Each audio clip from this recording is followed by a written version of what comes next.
spiked out. I could trip a referee. Tell by my attitude that I'm most definitely from.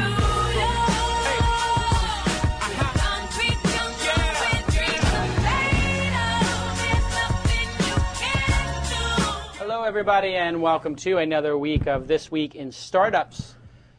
Holy cow, Tyler, another big week here at Mahalo, another crazy week. Yeah. We don't have Alex anymore. Everybody knows Alex Miller. Went to New York. He left This Week in Startups, Calicanis Conferences, LLC, blah, blah, blah, blah, blah. But the place is actually not falling apart. We're at about 80% capacity. Other than the big news is the rain. It's been raining in LA for a week straight. I saw a tree fall down in Venice. I didn't see it fall down, but a car was crushed. Yep. And basically in Los Angeles, when it rains, people panic. It's an event. It's an event. The whole week, this is all people are talking about. 10 o'clock news is half the news is about the rain. Haiti, 7.0 earthquake. Yeah, no. Rain in LA. Rain in LA. Yeah. Send your money, folks. Send your money to the people in Los Angeles who have to buy umbrellas. Yeah. Forget about it. But there is a big Haiti thing tonight, I should say. 8 p.m. tonight on MTV, also on the interwebs, I understand. Big thing for Haiti, and that's very cool. We got a great show for you today. I always love when my old friends are on the show. Probably about half the shows so far have been old friends of mine. Everybody knows I started the Silicon Alley Reporter back in 1996. This was a magazine I started when I was 25 years old about the internet industry in New York City. In fact, a lot of people don't know that. Most people know me for Weblogs Inc. I meet young people who were, in 1996, they were 6 years old or 16 years old. They weren't in the industry yet. Right. So they're 20 years old now or 30 years old now. Is that right? 1996 plus 14 years would make them, if they were 16 then, they would be 30 now. So even 30-year-olds, if you're a 30-year-old watching the show, when you were 14 or whatever, I was doing this magazine. And this was a magazine about this new thing called the internet. And I was covering all the companies in New York. It grew very big, got to 300 or 400 pages, blah, blah, blah. And I made a lot of friends at that time. I was a journalist for 7 years. That's how I learned everything. I used to sit around, talk to CEOs. That was my job, was to talk to CEOs and ask them questions. And when you do that for a living, you get smart because you just, every week, 2 or 3 times, I'd interview somebody. Then I took a break from that, became CEO of my own companies, and now I'm actually sort of, in some ways, returning to that with the show, interviewing people. And that's why I have so much fun doing this. It reminds me of when I was a kid doing the magazine. At that time, I met a guy named Phil Kaplan. They called him Pud. He was a designer, a web designer or something at some local agency. I don't remember. But anyway, he created a site called Effed Company. That's not exactly what it was called. Well, it was explicitly the F word. Right. We're trying to keep the iTunes rating. So anyway, he started a site called F Company. And I realized this was a brilliant site when I had 70 employees, maybe 5 or 10 of which were working on our email newsletter and website, spending $500,000 a year on the email newsletter and website. And this guy with one site doing one sentence about companies going under was getting like 100 times the traffic as us. And it really was a blog. It was the original blog. And he's with us today. He's moved on since then to create 2 amazing companies. One was AdBright, which was backed by Sequoia Capital, which is the venture capital firm that backed some companies you might have heard of, like Yahoo, Google, Electronic Arts, Atari. I mean, a lot. Cisco. I mean, these are the big companies. Google. And that company is doing very well, AdBright. Some of you guys who have websites, you might use them as an ad network. And recently, he came up with a very interesting idea that he showed me a couple months ago called Blippy. And I actually was an angel investor in it. I was lucky enough to get into the deal. Very hard deal to get into. And he's here with us today. Phil Kaplan, welcome to the program. Jason, thank you for having me. So cool to have you on the program, finally. By the way, I want to clarify, and we'll Yes. get into Blippy. The idea for Blippy actually was formulated by Blippy's co-founders, Ashwin Kumar right. and Chris Estreich, who I met and was just helping advise, and then sort of joined the company full-time as a co-founder after that. Yes, Just making that clear. Very important, and this is actually, it's great that you did this, because you know what this is? This is about giving credit where credit is due, and when you're starting a company and founding a company, this is essential as an entrepreneur to do, especially when you're the CEO. If you start taking credit for things that are not exactly your idea. I'm not the CEO either. Oh, well, you're one of the co-founders. I'm a co-founder and president. Whatever you yeah, are. I'm the fun, Yeah, well, you're the front man in some ways. Yeah, I'm You're like the definitely front that. man. Yeah. So you met these guys when you were an entrepreneur in residence at Charles River Ventures. Exactly. I was in EIR at Charles River Ventures, which, by the way, is the best job in the universe because you get paid a really good salary to basically have no responsibilities and sit in on pitches and help the VCs while you sort of work on your own thing. The idea when you're in entrepreneur in residence is that you'll maybe start your own business or join one of their businesses. It's a very loose title. It's a really loose title, and everybody wants that title, and in fact, maybe 10 or 20 people a year get that title, and it is an exclusive thing. Most entrepreneurs don't get it. The VC firms do this. Why? Why do they ask you to become an entrepreneur in residence? VCs, and why does so small number of people get VC firms typically invest in businesses that they think have a lot of potential, or that they think have really great founders or whatever.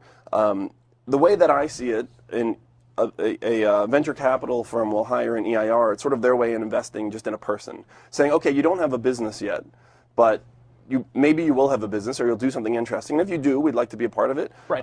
Also, we would like somebody in the office who's maybe, whose ear is a little closer to the ground. And, like, for example, at Charles River Ventures, where I was in EIR, when advertising companies would come in and pitch, being that I founded AdBright, I could really help. Right. And this is a big compliment because they don't do it many times. They usually have It's a huge honor. It's amazing. a huge honor. Yeah, so to get it is a very big deal, I think. And it basically says you're so valuable that even if you don't start another company, we'll risk hiring you and paying you a pretty blown out salary just in the case that you do start a company. Yeah, it's unfortunate. It's funny though because it's sort of this backward thing where it's such a cushy, nice job and it's flexible and there's not a lot of responsibility and you're hanging around all these cool people. You kind of don't want to start a company. You're kind of like, this is the life. VCs have the life. It is true. It's not a bad gig. I gave the award for best venture capitalist to Excel Partners at the Crunchies. I remember. And I thought to myself, my God, they're giving an award to people who take 3 or 4 weeks vacation in the winter and then another 3 or 4 weeks vacation at the break when their kids are off from school, and then another 3 or 4 weeks or 6 weeks off in the summer. These VCs are off more than they're working. Yeah, while their entrepreneurs are busting their butts. It's crazy, but you know what? They have the money, so they get to do what they want. Yeah, in theory, the VCs have done something to get to that point. In theory. In theory. In theory, like go to Harvard Business School. Well. Or, in theory, have a failed company. At CRV, the investors are typically entrepreneurs who've had success. That's true. I'm just busting our VCs. Yeah. We love our VCs. We do. Who else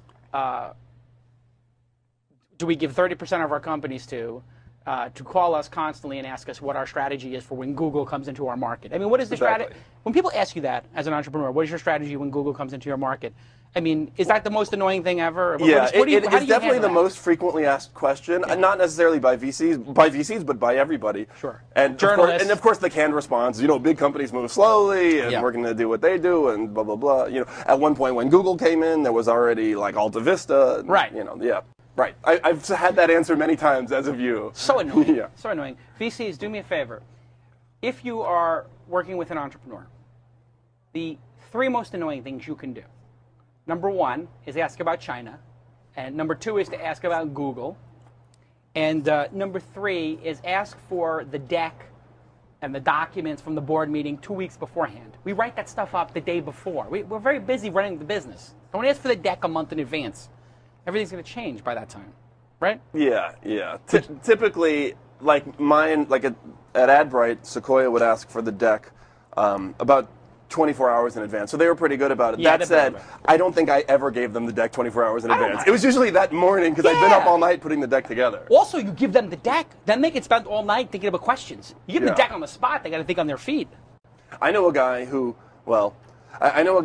has, whose office is based in a different state than his VCs, and his VCs would all fly in their private jet to his office, have the board meeting, and then fly back, and the VCs would all get to talk about his company on the jet on the way back. I know this. So I'm not saying who it is. I'm not saying who it is. So he stopped having the board meetings at his office and instead he went to the VC's office. Right. Or after the meeting, all the VCs go back into their office and it's over. Right, because they don't want them to have board meeting number 2. Yeah, board meeting 2 in the plane. Exactly. Yeah.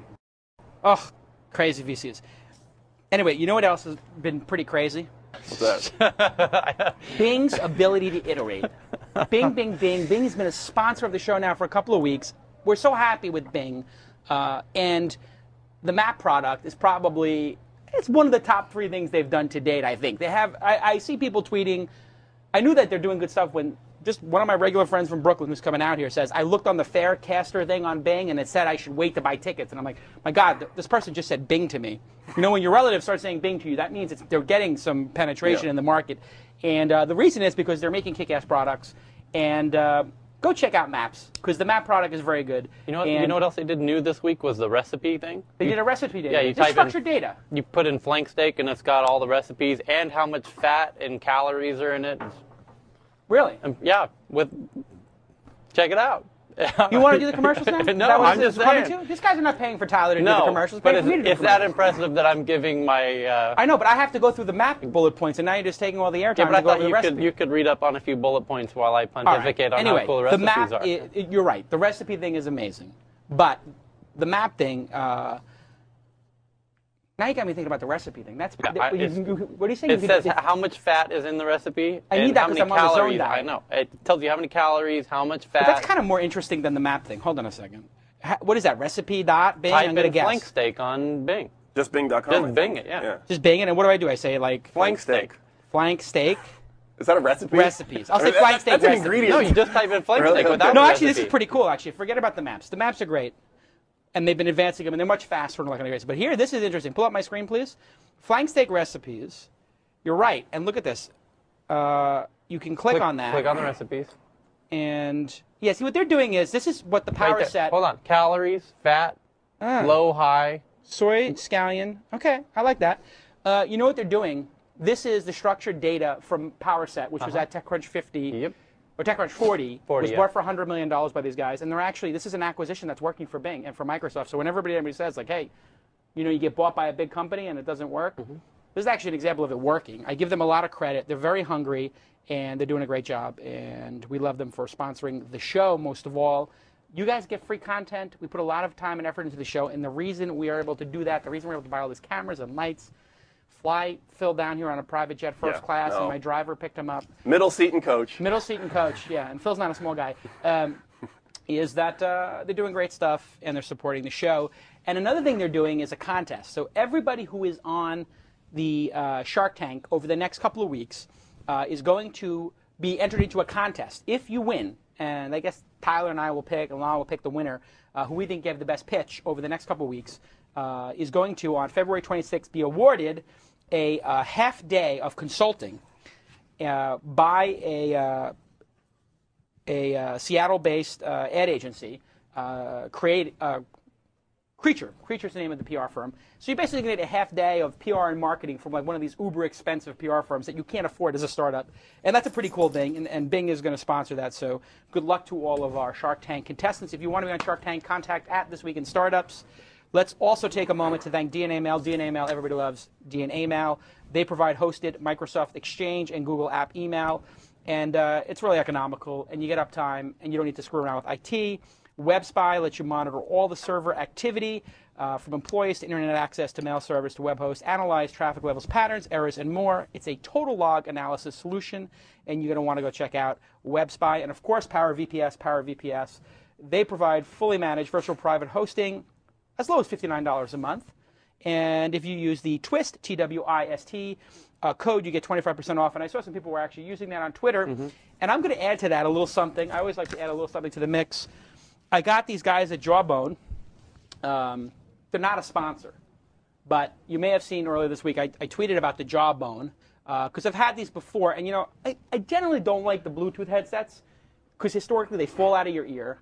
And I don't like the way they look because they've been huge. You know, you look like you're a Borg. Do you use a Bluetooth headset? I have never, ever used one. You've never used one? I've never even tried one. Exactly. So, are you lobbying now? No, but let me It finish. feels like a little bit of a lobby. No, let me finish. I'm going to let you finish. I have never even tried a Bluetooth headset. All right. Never even tried one. All right. I saw, because Jawbone, first of all, is so dedicated, and this is not an ad, mind you. No, they're not paying. They don't do anything else. They are so dedicated That's all they do. They happen to be a Sequoia company. Are they Yeah. really? Yeah. Okay, so they're a Sequoia company. I knew that. Yeah, but they are so focused on just doing that. They're not doing 50 other devices and gadgets Right, and everything. they're getting Just- it right. Right. They're doing it Yes. with a passion. Thank you. And I saw the newest Incredible version insight. that they have, this icon. This is it. This is the Jawbone icon. I have it right here. Incredible. Anyway, I have it.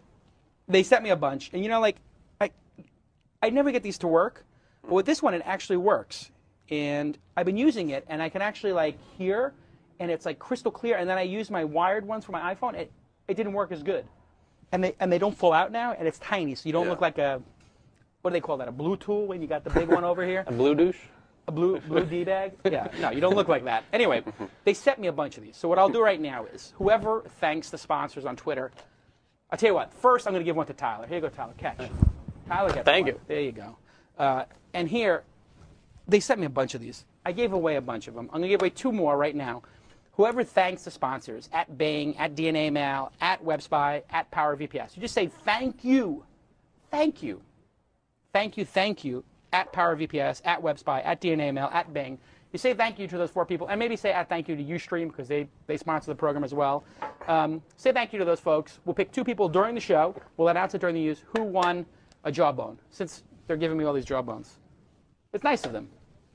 And they're also fans of the show. I'm going to have the CEO on the show. Yeah. I'm going to take this out right I think they're really confident in this particular product. It works. You know what the thing I hated yeah. about these before, Bluetooth headsets, is that you could never tell if they're powered on or not. Yeah. So they put a tiny little power thing here so you can switch it. Is that rocket science? You can turn the thing off, it's not really that difficult. The other thing was, when you used to use these, the way you would answer them was by pushing it in. So then I would always be adjusting it because it would fall out. Oh, and pushing it? And I push it in, I hang up on the person. So now, this is a genius move. They put the answer button back here. So you push the button in like this, going that way, not in. And it works, and they don't fall out of your ear anymore. Good design. It's a really good design. I can't believe it. Because see that little loop here? Anyway, I talk enough about this program, this product. Here, Phil, you get one too. Oh. Will you use it or no? You Maybe. try it. Try it. I agree with you. You're not sold on it. Would you try my used? We could give away a used waxy jawbone. No, I don't think people are interested in that. Right. If you don't like it, then you give it to your wife. All right. All right. So She'll now we've done all the plugs. We've done everything. I've given away the thing. No problem. I also have this Nexus 1 here. I've got 2 of these left. I'm giving away. I think. This is the Google phone. It's like $600. Yeah. After this show, this is a special announcement. Can I get a special announcement? This will be a good test to see if somebody's paying attention. Special announcement?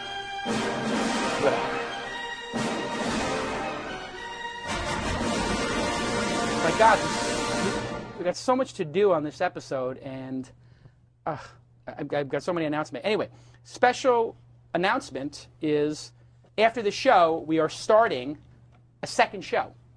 It's a big announcement. Kevin Pollak's show is how this all started. Kevin Pollak does a show here out of the studio. Then I said, Kevin's having so much fun. I'm going to do my own show, This Week in Startups. I asked Leo Laporte if it's okay if I use This Week In. Yeah. He said, okay. So I bought the domain name thisweekin.com. I said, Leo, is it okay if I buy the domain name thisweekin.com? He said, yeah, I don't own This Week In. You don't have to ask me. Yeah. He's pretty cool about that stuff. Because everybody's doing This Week In, that, this week. Well, he was Twit, and then Twitter came out. Yes, and that exactly. Was a confusion. But he's been a mensch to me about it. So I own thisweekin.com. So I said, hey, can I put your shows on This Week In? It'd be like a directory of shows. And then I'll put my show on it. Well, then I said, you know what? This Android thing's going to be big. I want to do a show just about Android. Immediately following this show is This Week in Android. This is our it's our 3rd show, but we're gonna try it. Mark Jeffrey's going to host it. And so This Week in Android is starting next. If you tweet right now, tune into TWiAndroid.com at 3 p.m., you will be entered into a drawing to win this Nexus 1, and Mark Jeffrey will give it away during the show, which is immediately following the show. That's it for announcements. I promise that's it. You've seen the show before. Most of them. Most of them? Almost all of them. Really? I end up watching what I do is I go to YouTube. I watch them because your website. I know you have a new design coming out. It's coming. The website It's hard sucks. to find the videos on your site. I know. But you go to YouTube, you search for This Week in Startups, and I typically put them on at like midnight or 1 a.m. when I'm just sort of like finishing up my work. Yeah. And I find myself, it's like 3 in the morning. I'm like, okay, I got to stop watching this. Yes, it does become addictive. And the Just Gary like V one, the Peter Pham one. Peter Pham was good. Yeah, that was good. There's Sean a whole. Gold. Sean Gold was great. Friend, Our friend. I'm trying to mix it up. Half people I've known for 10 years, and half people I don't know. Yeah. But people's favorite part of the show, I hear a lot, is the Ask Jason segment. Yes. So we're going to do an Ask Jason right now. It's going to be Ask Jason and Phil. Are we ready for Ask Jason? Maybe? That means we play the interstitial for Ask Jason, the little graphic. Boom. All right. Okay, so I hit the speakerphone.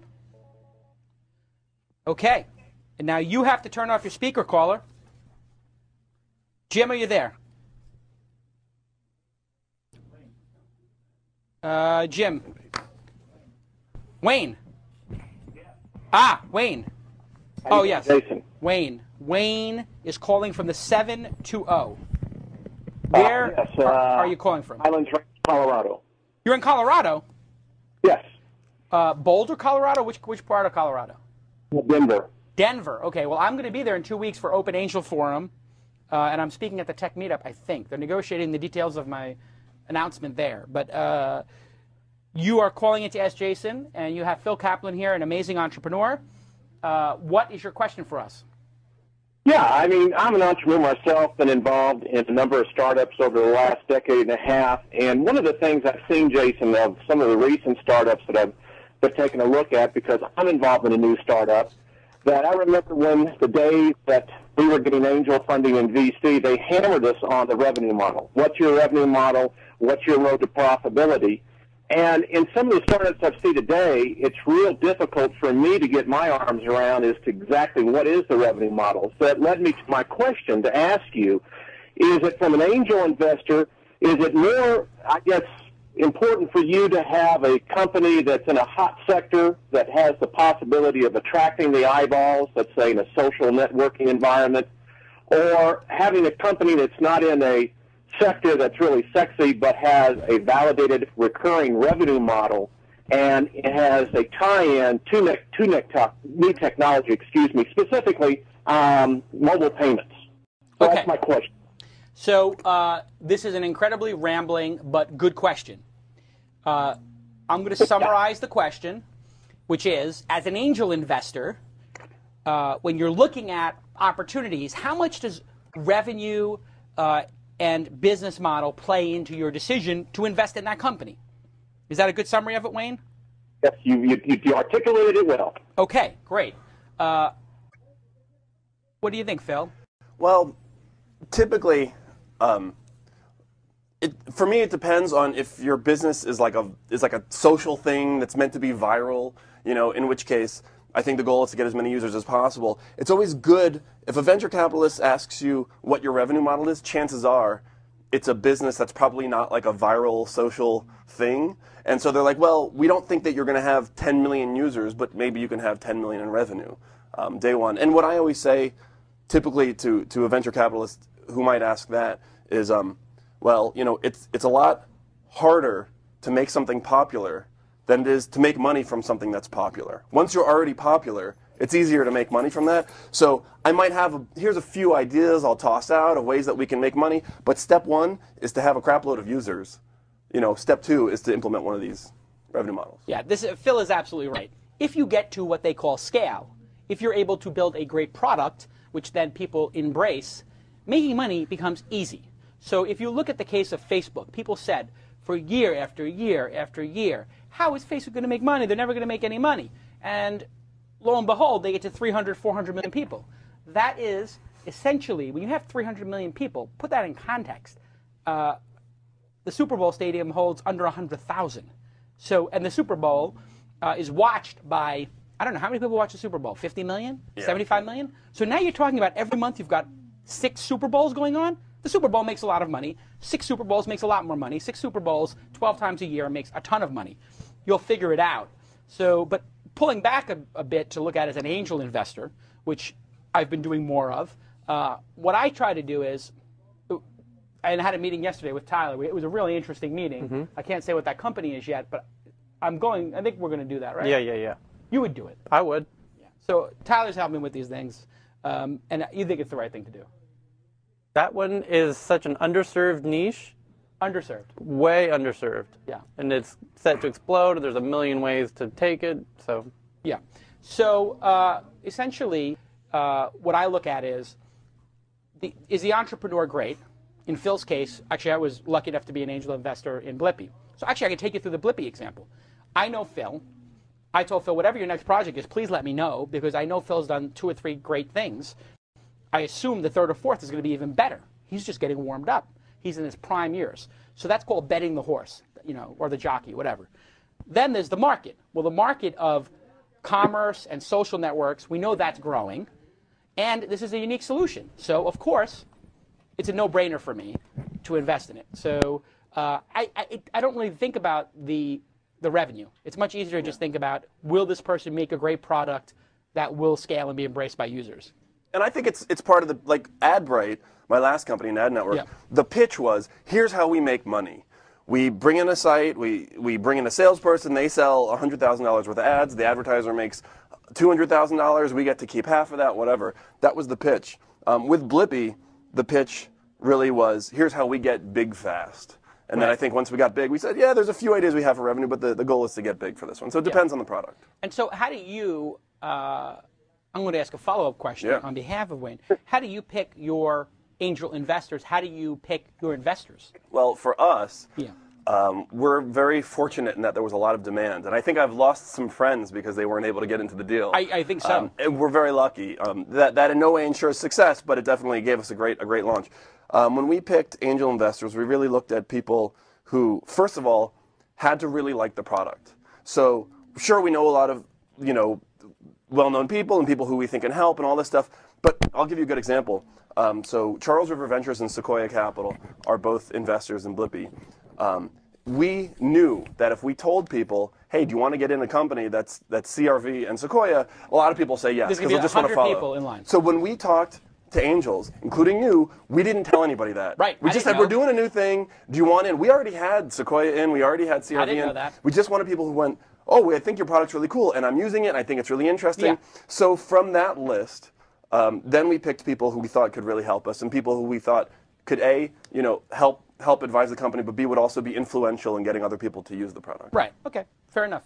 And who are the other angels in the product? The other angels are, well, it's you. Right. It's Evan Williams, the Twitter. CEO of Twitter, and James Hong, the founder of Hot or Not, who's an old friend of mine and a product genius. Right. He's somebody I look up to. So how do we do, Wayne? Is that helpful? Yeah, I appreciate that. And one thing, if I could ask Jason, with Philip. And Ron Conway. Sorry, he's also an angel. You always I think he's a. That's a default. Yeah, basically, if you're raising I think of money him as much bigger than just an angel. But right. Yeah. Exactly. He's an archangel. Right. Yes. Right. Go ahead. Follow-up question, Wayne. Quickly. Yeah. Well, Phil, I noticed that you're in the transaction of the credit card, and that's kind of the vertical. In fact, I can tell you it's exactly the vertical. We're dealing with religious institutions. And has that played into you in the involvement? I mean, you went from, looks like, from the ad portion now to where it looks like you're getting pieces of transaction. Is that correct? He's asking you if you're getting a piece of the transaction. We're not currently getting a piece of the transaction. It's, well, you talk about, when investors usually will say to us, oh, an obvious revenue model would be taking a piece of each transaction and doing an affiliate program. We haven't done that yet. It's something that we're thinking about, we're considering, and the question is not only do we do it, but do we take that affiliate money, or do we give it to the user who originally bought the product? There's a lot of ideas around that and other revenue ideas, but it's something we're considering for sure. That said, and this is my answer when people ask about that kind of thing, or at AdBright people would always say, hey, I'm launching a new website and I'm thinking about using you guys, who should I use? My answer is, don't turn on monetization typically until it's going to be significant. So in other words, right now, do we care about $2, $3 a month, coming in, or 200, or 2,000, or 3,000? Probably not. Right. So typically when people ask, because it takes your focus away. Because it takes the focus away. We start looking at different numbers. The point is that amount of revenue, because we're lucky enough to have funding and we're just trying to build a big audience, is not so significant to us right now that we're really just not even thinking about it. Okay. Good job. We'll talk to you soon. I will see you if you come to the Boulder Tech Meetup. Take care, Wayne. I'll look you up. I appreciate it. Thanks. Cheers now. Bye. All right. Good job. That only took about 72 minutes. Let's take our Shark Tank. I need money. That's what I want. That's what I want. Okay. So we have Jim from the 720 on the line. Jim, are you there? I am here. Okay. You are getting to pitch There are 550 people in the chat room right now. There will be 25,000 people listening to this program over the next 2 months. The downloads have been extraordinary for This Week in Startups. More and more people are adding it on their iTunes. There will be a blog post written up about this. People will follow up on it later. YouTube. It'll be super distributed. So there is no pressure on you, Jim. You have 60 seconds. You're breathing way too much into the microphone. Don't panic. Step back from the microphone a little bit. And you know the rules. You have 60 seconds. And then I'm going to ask the chat room to rate 2 things. First, they're going to rate. Don't get nervous. They're going to rate your pitch, how well you pitched it, 1 to 10. And then they're going to rate your idea. So I always ask the chat room to rate those 2 things. I ask them to put pitch, colon, the number, then a space, then idea, colon, a number, 1 to 10. Are you ready? In 3, 2, go. Okay, here we go. Very simply, Propidu helps companies increase their online conversions and boost sales by creating social proof around their products and services. And what I mean by social proof is testimonials and compliments. So we all know how important testimonials are, right? But the problem is they're a pain. They're a pain to collect, they're a pain to manage, and they're a pain to promote. So Propidu has decided to address these 3 pain points. One is we make it very easy for you to collect your testimonials. By creating a Propidu account, we give you links that you can put at all your customer touch points, your email signature, your transactional emails on your CRM, your blog, your website. These links put your customer 1 click away from giving you a testimonial. Second, we make it very easy to manage your testimonials by putting everything in the cloud. And from there, you can share, view, and basically leverage your testimonials much better. And lastly, we make it very easy to promote your testimonials. So once you approve them at the click of a mouse, you can stream them to your website, your blog, Twitter, and Facebook, and much more. So that's it. That's Propidu. Okay, very good. You did it in under 60 seconds, which is great. The chat room is now going wild. Let me take a look at the chat room. Everybody in the chat room should tell us what they rated the pitch and what they rated the idea. Phil, you heard both.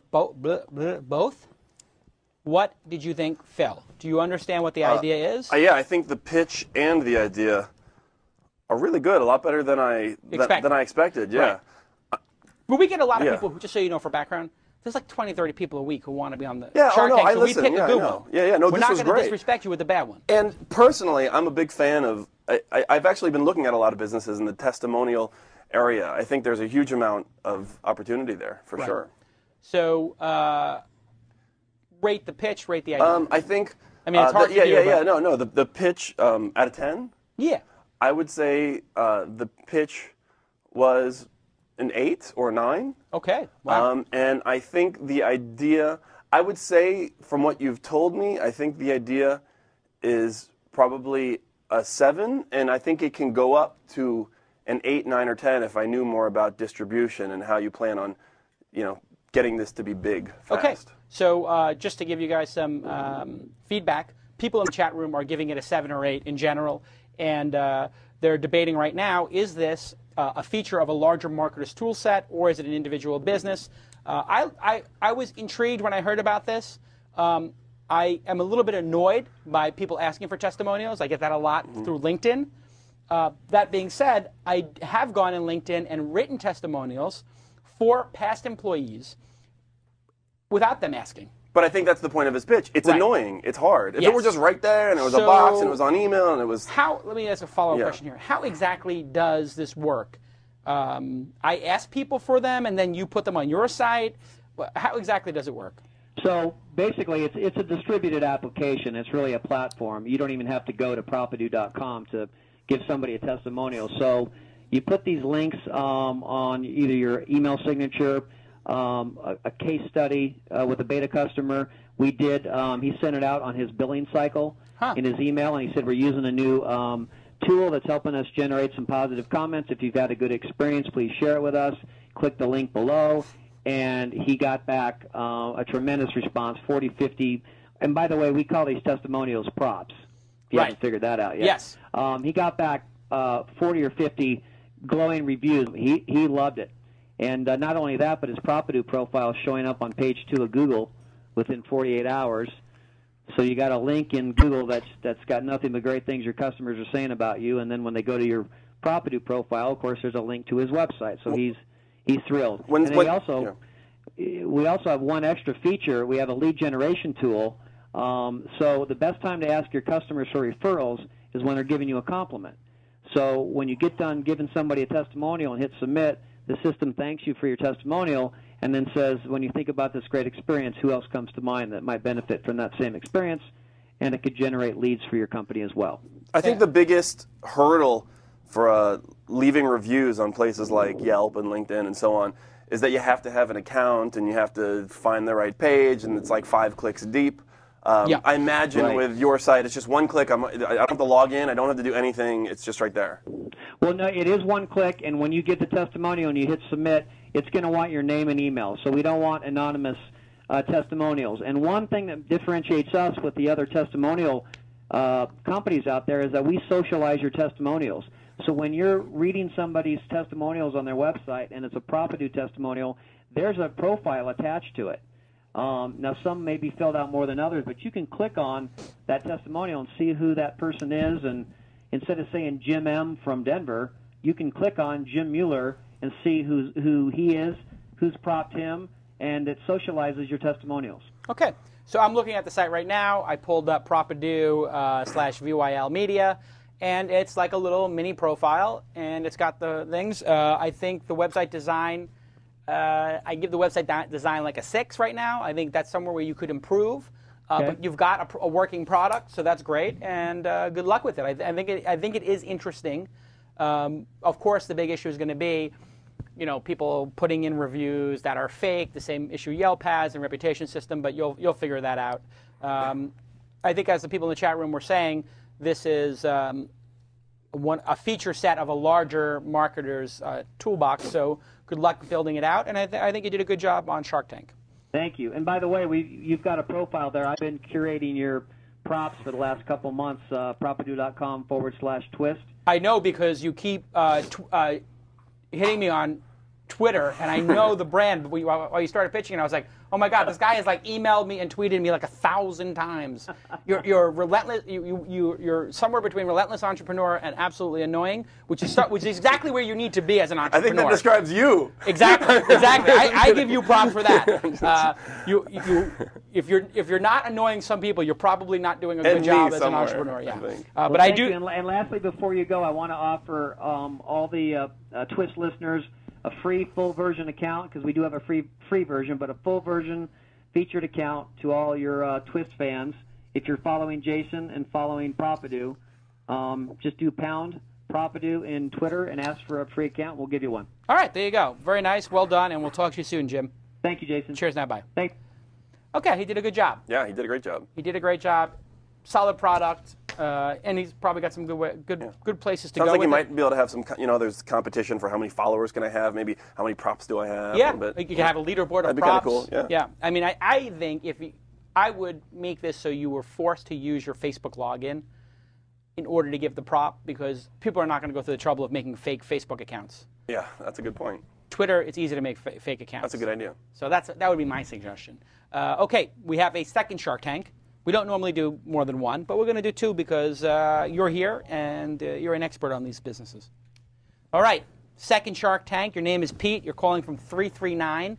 I recognize that as the area code from the island on Lost. Is that where you're calling from, Pete?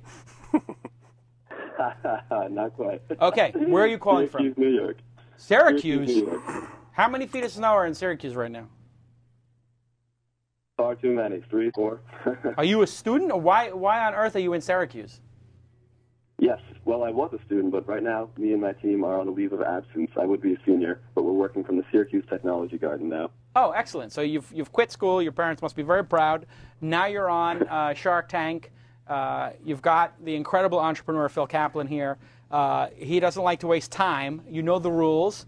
There's no pressure except for the tens of thousands of people who are going to judge you by your performance in under 60 seconds, starting in 3, 2, go. Well, whether you like it or not, Google is now your first impression.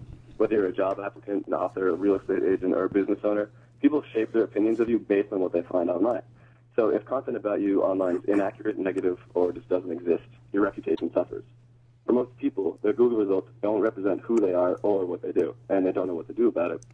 So Brand Yourself gives them a platform to diagnose, build, and manage their entire online reputation from one central hub. We've developed a simple process to guide you through taking control of your Google results without any technical knowledge. First, we help you build the content and profiles that you want people to find when they search for you. Next, we show you how to optimize that content so that it shows up at the top of Google over negative or irrelevant results. Then we help you proactively promote your profiles and content using social media. We serve daily tips and recommendations of next steps to take, including articles to comment on based on your field, people to engage with who have mentioned you, and people to connect to on LinkedIn and Twitter based on their field and geographic location. As you grow your web presence and your professional network on Brand Yourself, we track your progress by showing you visually how Google results for your name are changing. We also track how your digital footprint, credibility, and influence grow over time. The dashboard it breaks down our process and grades your progress each step of the way. And on top of the dashboard is our reputation feed, which we're going to release in February, which will stream real-time updates, notifications, and recommendations in a daily digest. The whole system is going to be $99 to unlock, and then $9 a month to keep active. Okay. And so far, all right. All right. So you did your pitch. I'm going to ask everybody in the chat room, everybody who is hearing my voice right now, you get to rate these pitches, and I would like you to do so with the pitch, 1 to 10, and the idea. And right now you're getting crushed. People are saying 1, 2, 4, 5, 3 on the pitch. I'm seeing 4, 5.5, 6 on the idea, 8 on the idea, 4 on the idea. So let me give you the good news. The good news is if you had to pick which number would be higher, it would be the idea, not the pitch, because you can improve the pitch a lot easier than you can improve the idea. But you didn't do so good according to the audience on the pitch, but they do like the idea. I actually think this is a decent idea, because I do get a lot of people who ask me, hey, Jason, I would like to remove something from the top 10 of Google when people say my name. I've had people in the past who we've written about on blogs, on Engadget or a TV Squad say, I would like to have this removed. Would you please remove it for me? On Mahalo, we will create Wikipedia topic-style pages on people in the news. And some of these people have done bad things, and they wind up emailing us and demanding we take down the page, which is an indication that people have no idea how to change their Google result and that their Google result does matter to them. In fact, I have inflicted a lot of pain on people like the Keiretsu Forum by putting Keiretsu Forum or Mike Scam Segal, these are scams, and used my PageRank, not on purpose, but just because I happen to have PageRank, I come up in the top 10 for their names. So you have found a pain point. I don't know that you've priced it correctly. $100 plus $120 a year sounds very expensive. And I'm not sure exactly what you provide to the people for that service. It seems like you provide them the ability to create a website. But let me ask Phil for his reaction before you start answering questions. Well, full disclosure, I know Pete. You know Pete. Here's how I know Pete. Okay. I am on the board of advisors for Syracuse University. Ah. And I met Pete because he and his company came in and showed us a pitch, the board of advisors, of some stuff that Syracuse is helping. You're on the board of advisors of a college? Yeah. Phil Kaplan is the board of advisors of Syracuse University? Well, for the Did you go there? Yeah, I went there. Did you graduate? Yeah, I graduated from my school at Syracuse, which is the I school at Syracuse. It's the School of Information Studies. It's like It's like there's business school and there's art school and then there's art So are you on the board of the entire school or just that subsection? Oh, just that subsection, okay, but you know. I want to get it clear. Yeah, It's a big honor to be. It's a college at Syracuse. This is still a big honor. Oh, it's a huge honor. It's amazing. Okay. Do they require you to make a huge donation to be on this? No, they Interesting. don't. I do support the school, but it's not a requirement. It was an interesting one. I got asked to be on the board of a school, like similar kind of a thing. And I was like, well, that's very interesting, and I'm very flattered. And they're like, yes, and it only requires a $30,000 donation a year. Yeah, that is not unusual. Wait a second. This is like those things where you get like honored by this big organization, and they're like, if you can sell 5 tables. Yeah, that actually is a conversation within the actual board of advisors. Do we do something like that? We don't. I've been a member for 3-4 years. Anyway, we should get back to Pete. You know about this guy. Yeah. That's why he pitched. Probably knew you were going to be here. What do you think of the idea? Well, what do you think of his job? First of all, on the pitch, he never said the name of his company. Which would be critical. Maybe you did somewhere in the middle. But it wasn't memorable. But it was, and he didn't say it right off the top. Right. I think the pitch was a little stiff and frankly a little confusing. Yes. I think the idea has a ton of potential. I know, like, you talked about how people are always asking you to take Yes. stuff down. When I was running effedcompany.com, Yes. multiple times a day I would get people who asked me to remove stuff, and I always did. Well, unless you sent me like a really mean like legal letter, then I would probably like Post that. maybe remove the content and post the letter. But typically, if somebody just called and said, "Hey, can you take this down?" It's no big deal. I Right. took it down. What was the worst thing somebody ever Oh, wrote? God. What was the worst thing that people wrote in the comments about somebody that actually turned out to be true? Well, I had the I don't know, it turned out to be true. I had the Secret Service come to my door because somebody had a death threat against the president. They called me. I didn't believe them. They faxed me. I didn't believe them. They came to my door and they were like, "Get rid of this," and tell us the IP address and stuff, which I didn't have. But Wow. I had there were all kinds of stuff. There was a guy who said he was going to kill himself, and he was posting on the site like pictures of, it's not to bring down the mood, but of like a razor blade and a bottle of whiskey, and he was drinking it, and the NYPD came to my house, and they tracked him down. Turned out he was an NYU student, and he was actually thinking about and he was actually doing it, like he was in his room, like drinking an entire bottle, and they foiled it. They like knocked on his door. He got checked into a mental hospital. Just as a general rule of thumb, if you think of killing yourself, F Company is not the place to go for help. You can just go to the suicide hotline or something. Yes, This is yes. We did an help, interesting though. choice, but you did help despite that. There's been a lot of interesting All right, stuff. so you believe that there is a problem. I believe that there is a problem. I think there's a problem. There's a pain point. Yeah. Does Pete have the solution? A few questions. One, so it was hard to tell exactly from that pitch. Now, I happen to know a little more about what the product does, because this is my second time hearing the pitch. But from that pitch, it's hard to tell exactly what you do. So it was like, do you teach me how to do it? You said you give me the tools. Now, does that mean that you're teaching me how to do it, or you're doing it for me? And it did feel a little like this could be a scam. Like, I'll solve your, SEO sounds like it's a scam. an SEO for people. Yeah, so it's, whenever you get into that SEO space, we're going to get your rank back, we're going to change your rank. I think you have to be extra careful to explain exactly what you're going to do and why you should do it with me, because it feels like a scam. Yeah, a little bit. A little bit. I don't know if I'm not saying this is a scam. I don't know if I got the scam feeling as much. I got a little bit. But I got the confused, like I came out of it and I said, okay, I understand what the problem is. I don't exactly understand what your solution is. That's what I'd say. Okay, good. And I'll ask the people in the chat room what they thought as well. People are wailing on you right now because the name of the company is Brand Dash Yourself. And if you put a dash in a domain name, how do I say it gently, Tyler? Kind of like wearing sneakers to a funeral, or has a... There you go. It's a wonderful insight, Tyler.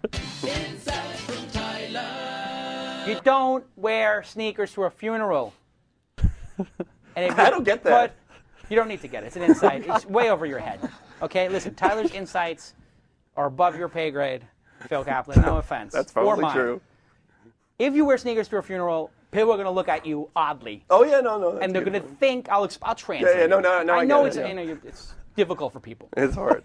But if you wear sneakers to a funeral, people are going to go, what is wrong with that guy? You're going to stand out. Nobody else is wearing sneakers to a funeral, because nobody in their right mind would ever wear sneakers to a funeral because it's inappropriate. Yeah. If you're going to a funeral, you're thinking, God, you wear black. Wear nice shoes. And you wear decent shoes. You don't wear flip-flops. You know what's good about the two-shot, actually? If we can see the two-shot. What do you guys see under the desk? Ah, look who's back. Anyway, the dogs. Yeah, the dogs are here. My Adidas. Anyway, over 600 people watching the show, of course. Phil Kaplan, big guest. So anyway, like sneakers at a funeral, a dash in your domain name makes you look odd. It makes you almost look like a scam. So now you got SEO as a part of what you're doing, and a dash. That's 2 strikes. And then if you look at the branding of the site, you don't mind, Pete, if we lay into you a little bit, right? This is why you're calling in. Of course. Okay. So I'm looking at your website right now. I brought it up on the screen. You got a dash in your domain. You got a sort of an offering which feels like it could be SEO spammy. And the website is not terrible, but it doesn't scream trustworthy or anything like that. So I think the good news is there's a big opportunity here to clean this up. Maybe your best self. I think that's a Oprah thing, right? Living your best life. Maybe your best self, or maybe best foot forward kind of a thing. You could think about the metaphors around what you're trying to do and come up with a name that's more brandable, and a website and an offer and a way of making it look that is less spammy and that explains the value proposition a little bit better. And typically, when you have a a company name, and this is just historically on the internet, when you have a company name that's too descriptive about what you do, you don't stand out. So That's right. Evan Williams wrote a blog post in 2005 that I still remember, Right. where he said, how many RSS companies have the word feed in them? Right today, how many Twitter companies have the word twit in them? It's just you can't tell what are the differences between all these companies. Right. So maybe a more unique Right. name. Well, I would mean, be Hootsuite, interesting. which is an interesting product Yeah, that I've been using. that you remember. That you remember. It's Yeah. like hoot. Oh, I get it. It's an owl. Oh, and owls, and Yeah. they tweet, and they're somehow related to birds. I don't know. It's Yeah. That's suggestive as opposed to explicit. Right. So you have an explicit brand name with a dash in it. Bad. Yeah. Design, not so great. Product offering, that is needed. So you need to explain it. So I think you did a good job. I think you got your ass kicked, but I think you have the right idea. And that's really what it's about as an entrepreneur. Let me tell you something. If you did perfect execution and had a great domain name and you didn't solve a problem, you're going to fail. Yeah. So if you had to switch these things around, you would really want to have that you've solved a really serious problem, and you have a good solution for that, I think, which is making your own domain name. Is that correct, the solution? Pete's still there? Pete, you still there? Yeah. Okay, so Well, you'll be happy to know that we are launching a redesign in early February, which you'll Good. have to check out. Okay, great. And so is the main point here that you're going to help people create their own web presence? Exactly. Not just the website, but across social media. So you're going to advise them on how to do this? Is that what you're doing? You're advising them? It's a process. Part of it is advising with content to show them how to build their profiles. Part of it is pulling into Twitter and LinkedIn's APIs to show where they need to improve their profiles. Part of it is pulling in people that they can be networking with to build their professional network. Okay. It's basically automating everything possible in terms of marketing yourself using social media, and then creating a process that makes it really easy to understand how to do it yourself. Do you have real before and after examples? Not just of here's what somebody looked like when you Googled them before and here's what they look like now, but somebody who could maybe say they were turned down for a job or something before and then they got a job after. I think for you and with any SEO type of company, really the proof is in the pudding. Like, can you make it happen or not? You know, can you get me on the front page? Can you get rid of all my crappy stuff? Do you have examples? Do we have examples of users that have gone through? Do you have examples of your success, that you've been able to do this successfully? Check out brianbahuniak.com. You're going to have to help me with the spelling of that last name.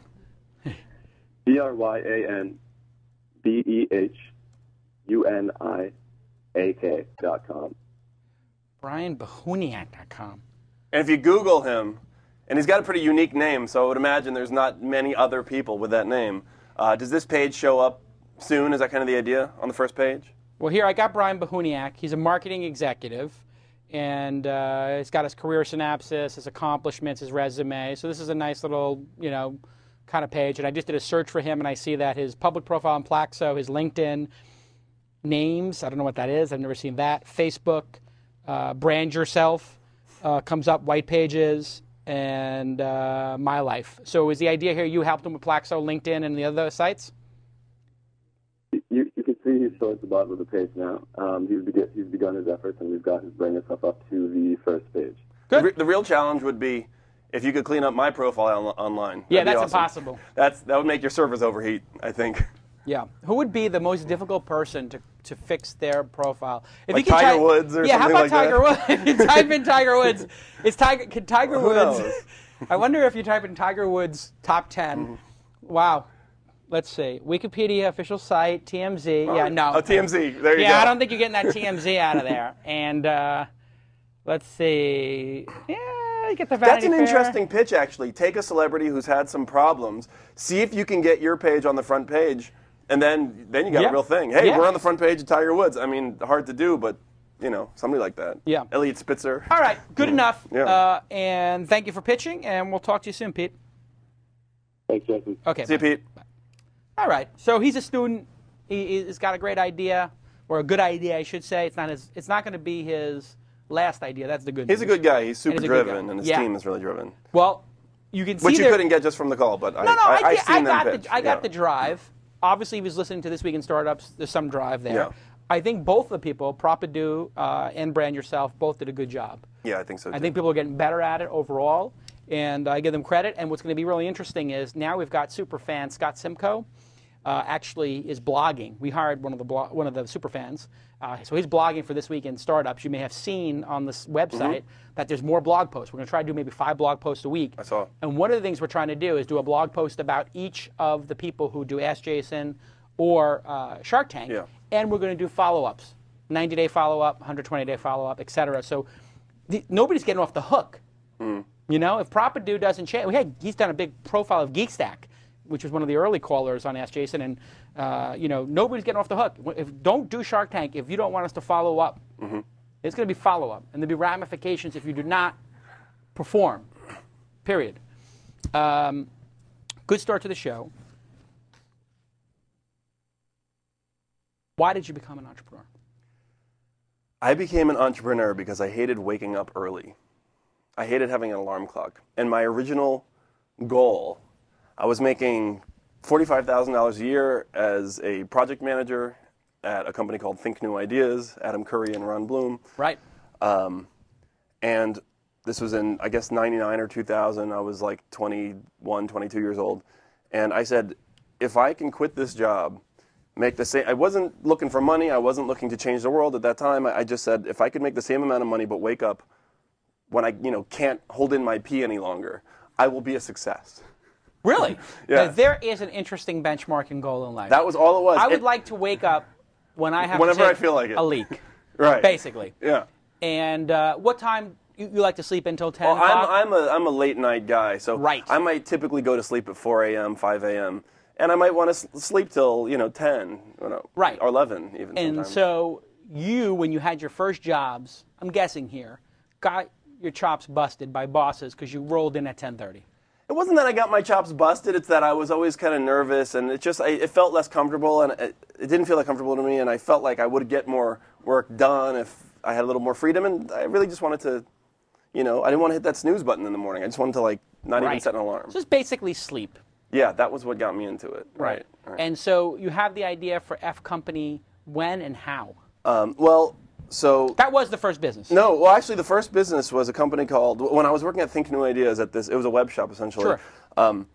When I really wanted to just leave so I could get rid of my alarm clock, I decided I was a programmer and decided to just do freelance programming. So I left the job that I had. I guess I was 22. Started freelancing. There was a lot of business, and within 6 months, I had 5 full-time employees, and we were just making websites for Toyota, Mead Paper, a bunch of companies. It was called PK Interactive. I remember that. Yeah, and so basically, you leave Think New Ideas and start a competitor. Exactly. And our pitch was, you could pay these other firms $2 million to do the work, or you can pay us, $300 or 300 grand or whatever, probably, and to do the same work. I mean, you'll have the exact same team working on your stuff. So that was the first business. We were doing a lot of, this was during the dot-com boom, I guess around 99, 2000, and we had a lot of, real customers like Toyota, and I mentioned the paper company, a bunch of stuff like that, but we also had a lot of startups coming to us, frankly, with founders who I didn't, I thought were sort of in it for the wrong reasons. I didn't think that they had a grand vision of what they could do. I just thought these were the Johnny-come-latelys. Yeah, get rich quick kind of guys, and they'd say, hey, we have $1 million in funding, and we want to do this thing.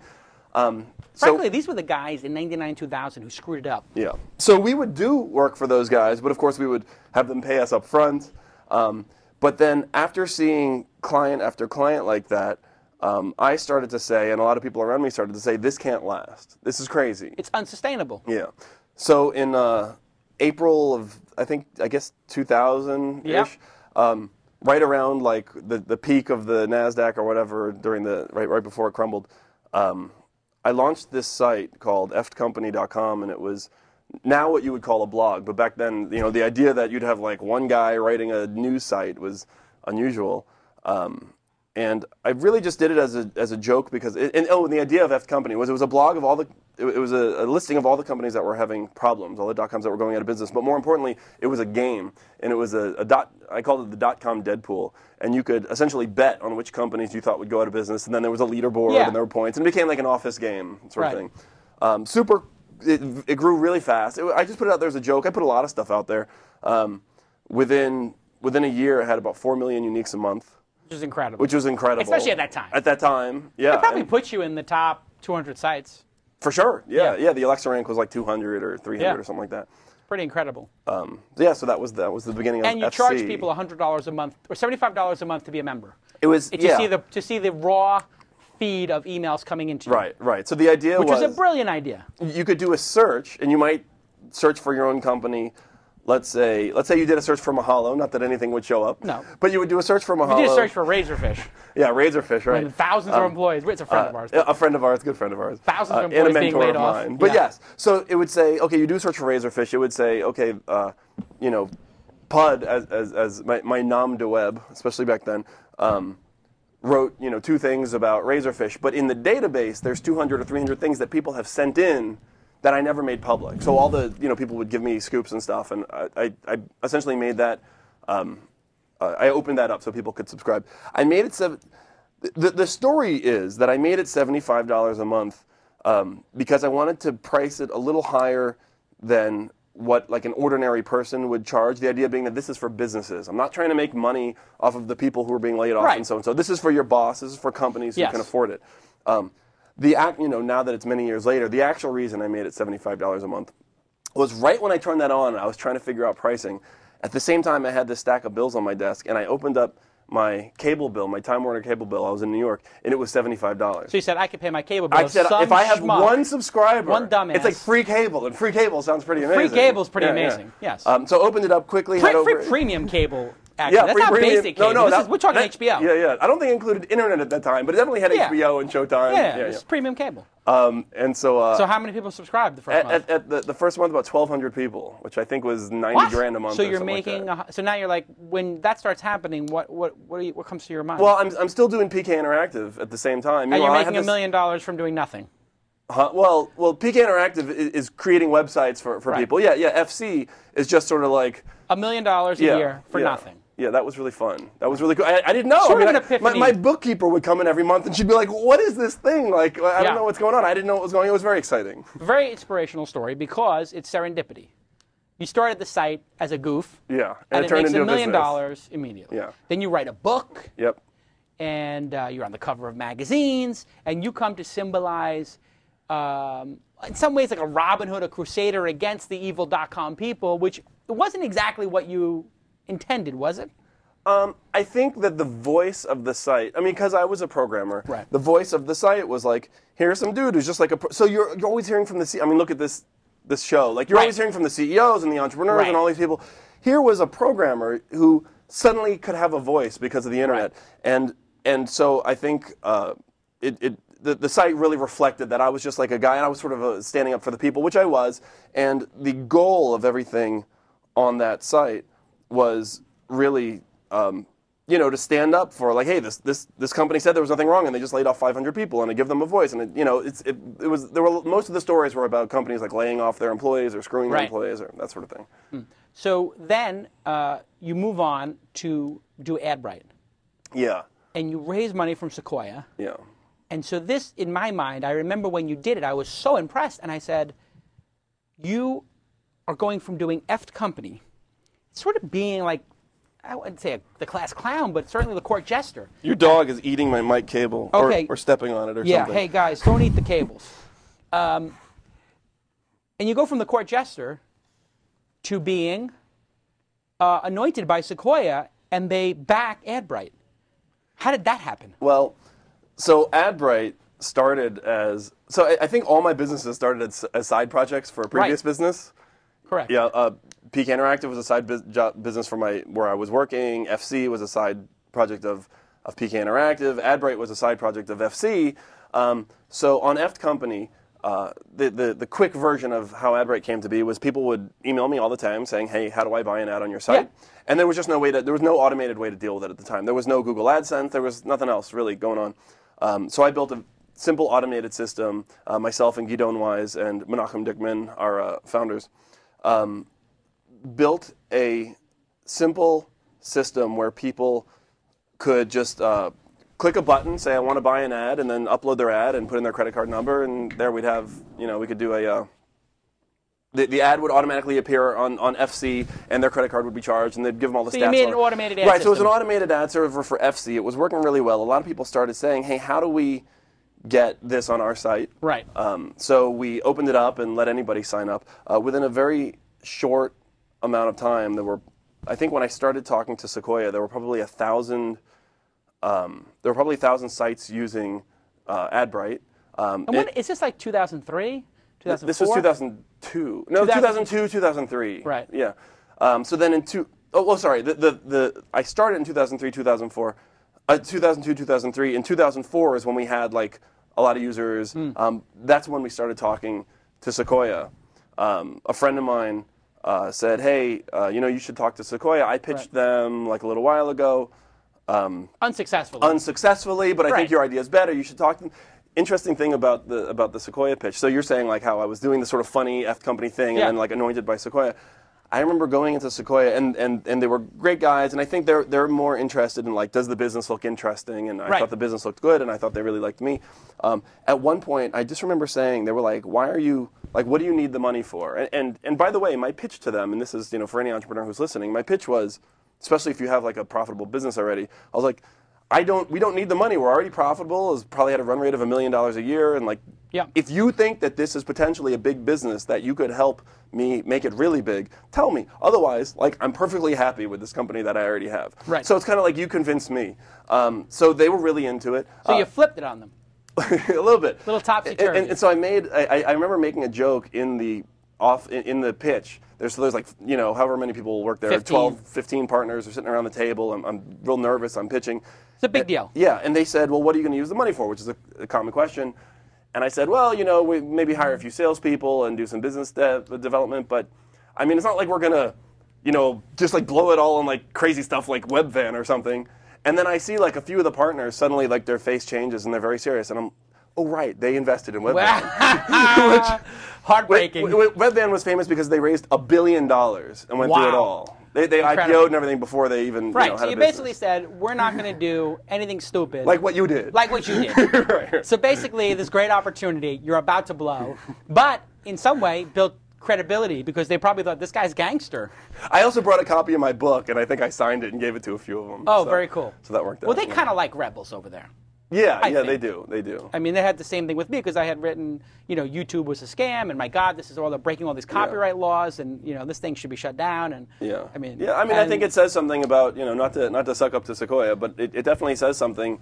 But the truth is, I didn't actually. I had people. Even though FC like really stood up for the people, even the entrepreneurs, and like we know a lot of them who were targeted in the site, all think it's funny, and they're like, "Yeah, I was in FC." It's kind of like being on TechCrunch today. It's like, well, it kind of happened, so not so bad.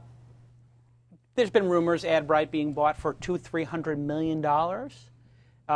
Is this business worth in that range? Do you think, or more? I do. You do. Yeah. AdBright's going really well. I mean, is it publicly disclosed how much revenue and employees it has? 100 employees now? What's publicly disclosed? 30, 40, 50 million in revenue? I think the last public disclosure was last year.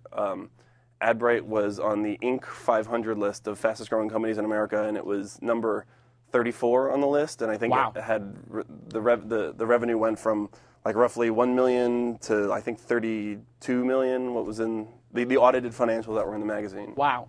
So you basically built a business that's probably worth $200 or $300 million. We'll see. And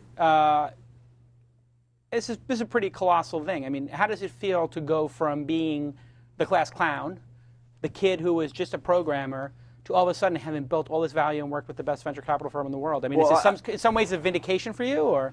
I was literally the class clown in class. Oh, you were, in addition. Oh, yeah. I meet people who were like, oh, I remember you from second grade. This happened to me. Somebody said, I remember you from second grade, and I didn't really remember them. They said, I remember you because you were the kid who used to run around on top of all desks. I was like, I used to run around on the desks? They're like, yeah, you had a scarf on your head. I don't know.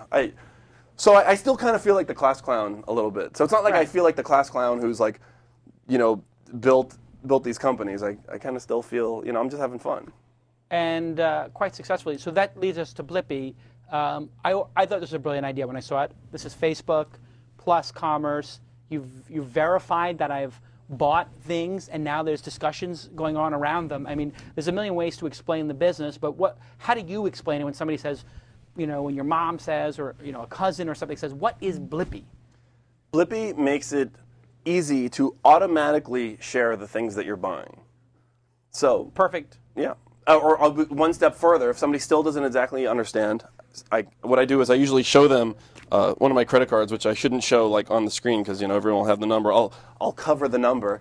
And I have the same. You have it's the best Starwood. card. The Starwood's the best card. Unbelievable. Starwood's Look the at best this. card. Starwood, and you get the rooms. You get upgraded all the time. And the points transfer to American Airlines 1-for-1. Unbelievable. I have the same. Look at this. Same card. Same card. Same card. Wonder Twin Powers. Activate. Boom. Right. Free rooms everywhere around the world. So another way to describe Blippy is anything I put on this card gets published out to my friends and to the public. Anything I buy. Wow. And I have an account now. Yep. Here it is. I'm pulling up on the screen. It basically looks like a social network like Facebook. Here you can see that I am a gold member of Audible. It means I get 2 credits a month. Audible, one of my favorite I put it in my top 12 services that I use and love. And what happens is, all of a sudden, you see Drew Curtis like this. Drew Curtis, of course, is from FARC, and a bunch of people commenting on it. And then here on iTunes, I download this Trees Near You. And then here I bought this LED thing, which is an LED light fixture from Amazon that is solar powered. And I got all these people talking about solar power. And then Hootsuite on iTunes, some other iTunes things I have hooked up to it. Another Amazon purchase I bought. This is actually the one where I got the most feedback. I bought the Canon 7D, which is an incredible 18 megapixel camera.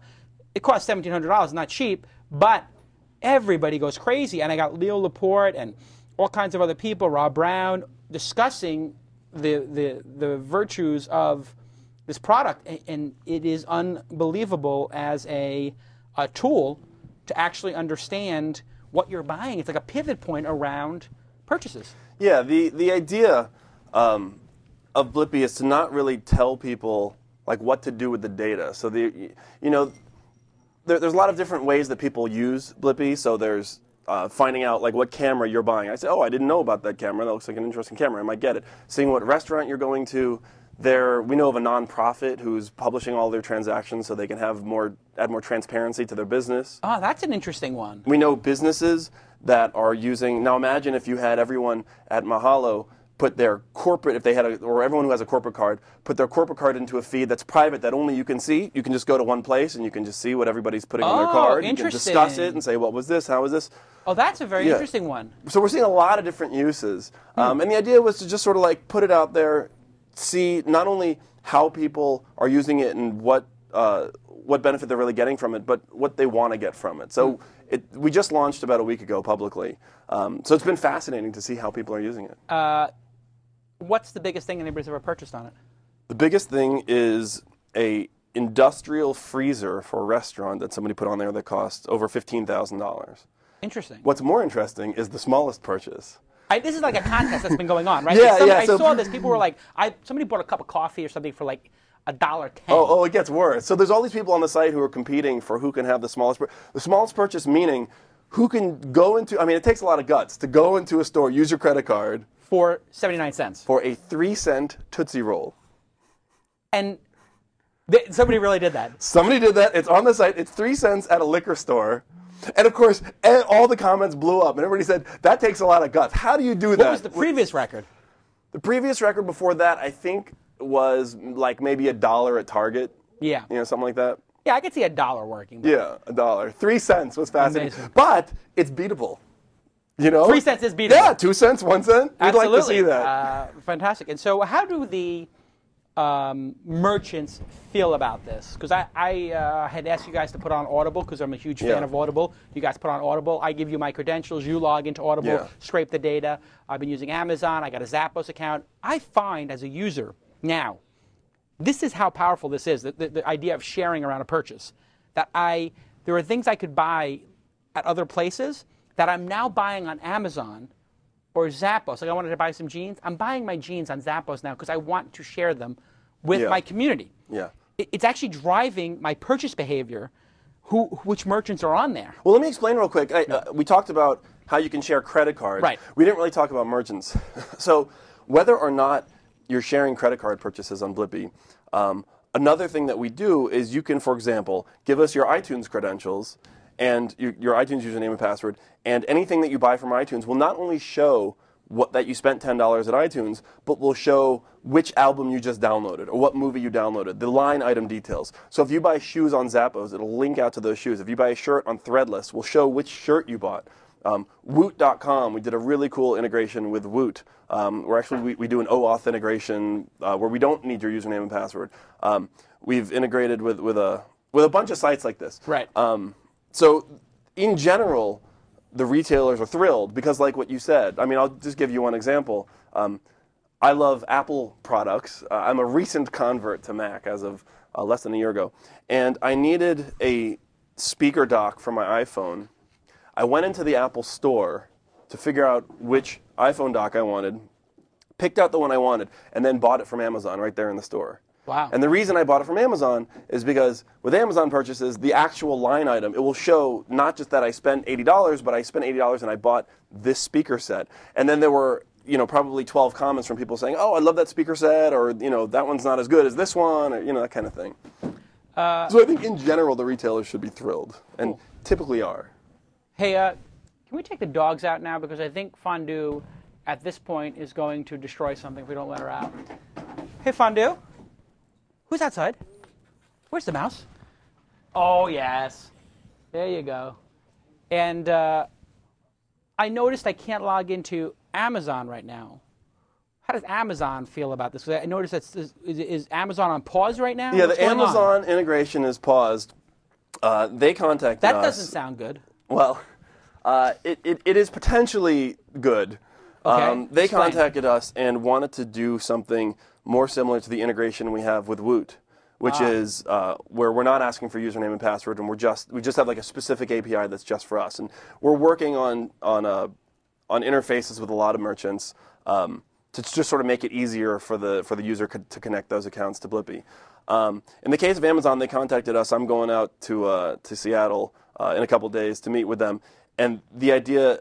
They think that from what I'm told, they think that the idea is great. In fact, they've been talking about doing something like that internally for a while. You could imagine on Amazon, it's a social site just showing. I would think that this is something Amazon, when they see it, go, my God, why don't we have this? Well, right, because they show testimonials, they show suggested products. Like, why don't they just show like what your friends are buying? It's interesting. So they like the idea. They have questions about how we're getting the data, so we're meeting with them to figure out like a better way to do it. See, this is interesting because I know Jeff Bezos, one of my favorite entrepreneurs. I've said it many times in this program. Pound for pound, I think he's the best entrepreneur. He's amazing. Best CEO right now on the planet. He's amazing. Yeah. Who are your top 3 CEOs right now? Who you look to and say that's the guy I want to be, or that's the guy I respect most, or the gal? What comes to mind is probably my dad. Aww. I know that sounds corny. But if I'm having either something really great happens or something really tricky happens, I call him and like the guys at Blippy know, I'm constantly quoting him. So that's really annoying. My dad is just, I know it's super annoying and it's embarrassing, and I want to just take credit, for the quotes myself. You could just say like a wise man once said. I know, but like take credit for it. One Why example not? is with like if you're in a situation where you're like, well, what like the Amazon situation, well, what happens if it turns out it's going to take a year for them to like build an API for us or whatever, and I just channel my dad, and he would say, well, don't worry about it twice, like worry about it if that's what comes out of this meeting, with Amazon or with somebody else. Like, don't worry about it now and worry about it then. Right. And there's a million other quotes that he says, and he's just don't worry about it. I kind of channel him when I'm doing good. this. After him.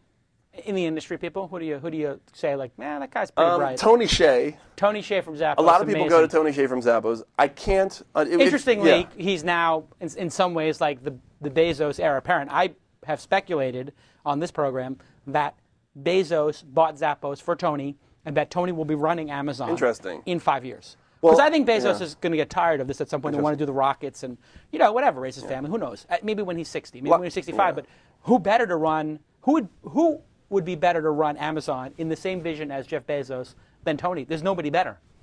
Yeah, and what Tony's done, a lot of people know about the culture at Zappos. Right. That's incredibly hard to pull off. Especially when you meet Tony, and he doesn't strike you as like a super outgoing like party guy. No, he's not like us. But it's so fun, to work there in theory, and they just made a list of the best places to work. And then after Tony, it would probably be a tie between probably Richard Branson and Hugh Hefner. Really? Yeah, and the thing I like about those guys is they are really good at using their own brand to promote their product. So there's a Richard Branson story, which is when British Air, when Virgin Air first came out, they were competing with British Air, and British Airways has a huge marketing budget and all this stuff. Yeah. And Richard Branson and Virgin said, well, how are we going to compete with this? So he did all those sort of like crazy billionaire things, like I'll fly a hot air balloon around the world, and I'll drive a tank through Times Square, and I'll just do all this crazy stuff. And that worked. That worked really well and helped build their brand. Yeah, I like him too. Yeah. And Hugh Hefner kind of with the whole like idea of it's with just building sort of a personality around the brand. Right. Works really well. I think. I agree. I think that you'll work it out with them. And Jeff Bezos is a reasonable guy who is very much into open source and free information. So I can't think that a Bezos-led Amazon would have any problem. No, both of us want to do it. Because when you look where at there's a will, there's a way. It's my data. Yeah. It's my relationship. And I can tell you clearly, if Amazon were to not allow me to use Blippy, I would use other services to buy my products. As much as I love Amazon, I would buy my products somewhere else that was Blippy supported because I want that social network there. Yeah. And I would feel very wronged if they didn't allow me to do it. I think there's a lot of people who are industry leaders who would feel the same. I think so. Let's bring in Lon and let's do the news.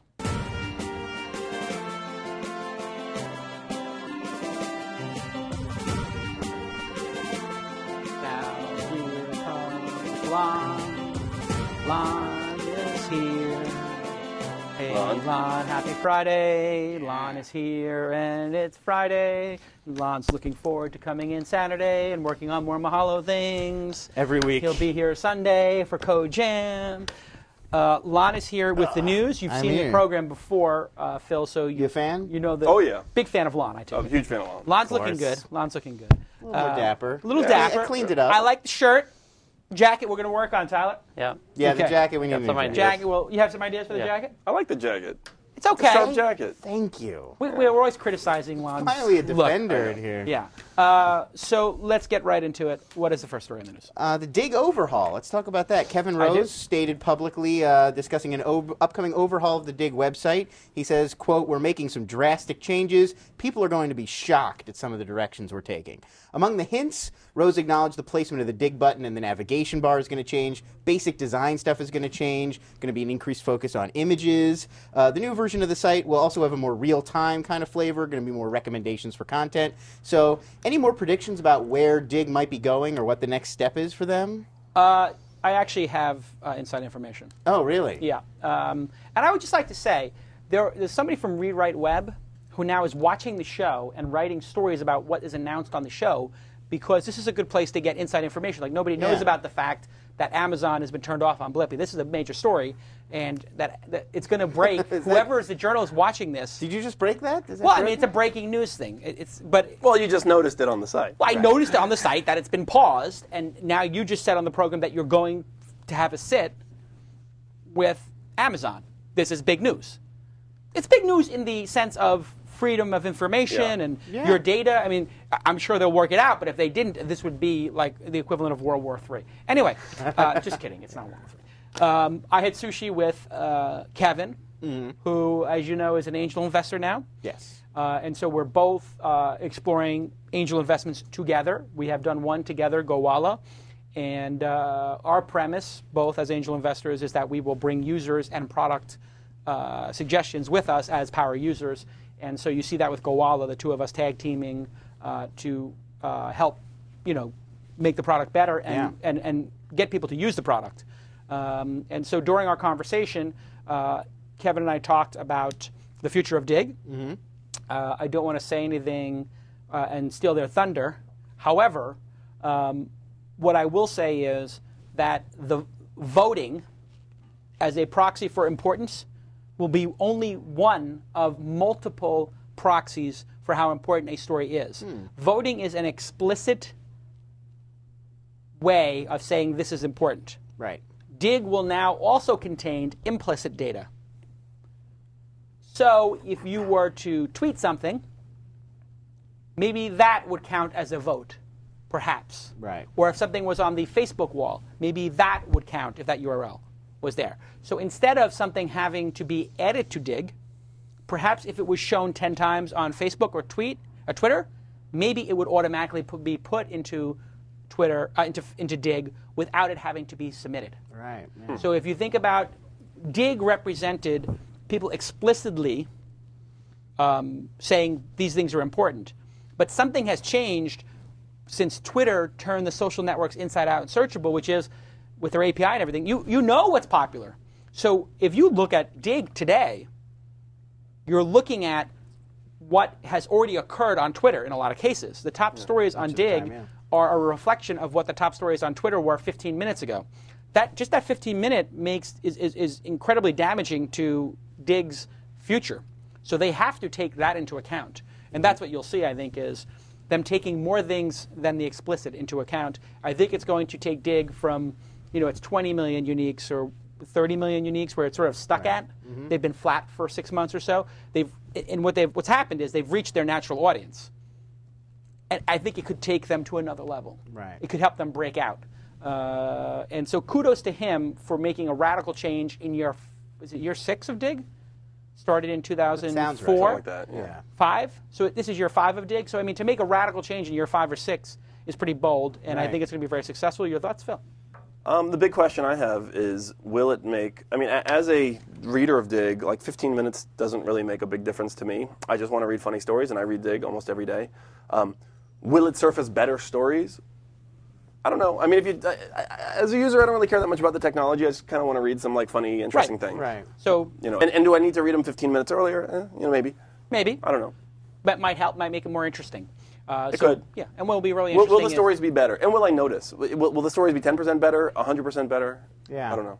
Being first can be significant. If you go to Dig and your experience is always, I just read about this on Twitter. Yeah. After the third or fourth time, you might stop going to Dig. I don't know if that. I'm a pretty heavy Twitter power user, I would say. I read it a lot, and I haven't had that experience where on Dig. Yeah, where I see the front page of Dig and I've already read all that stuff. But people are saying now, I think. But maybe it will get there.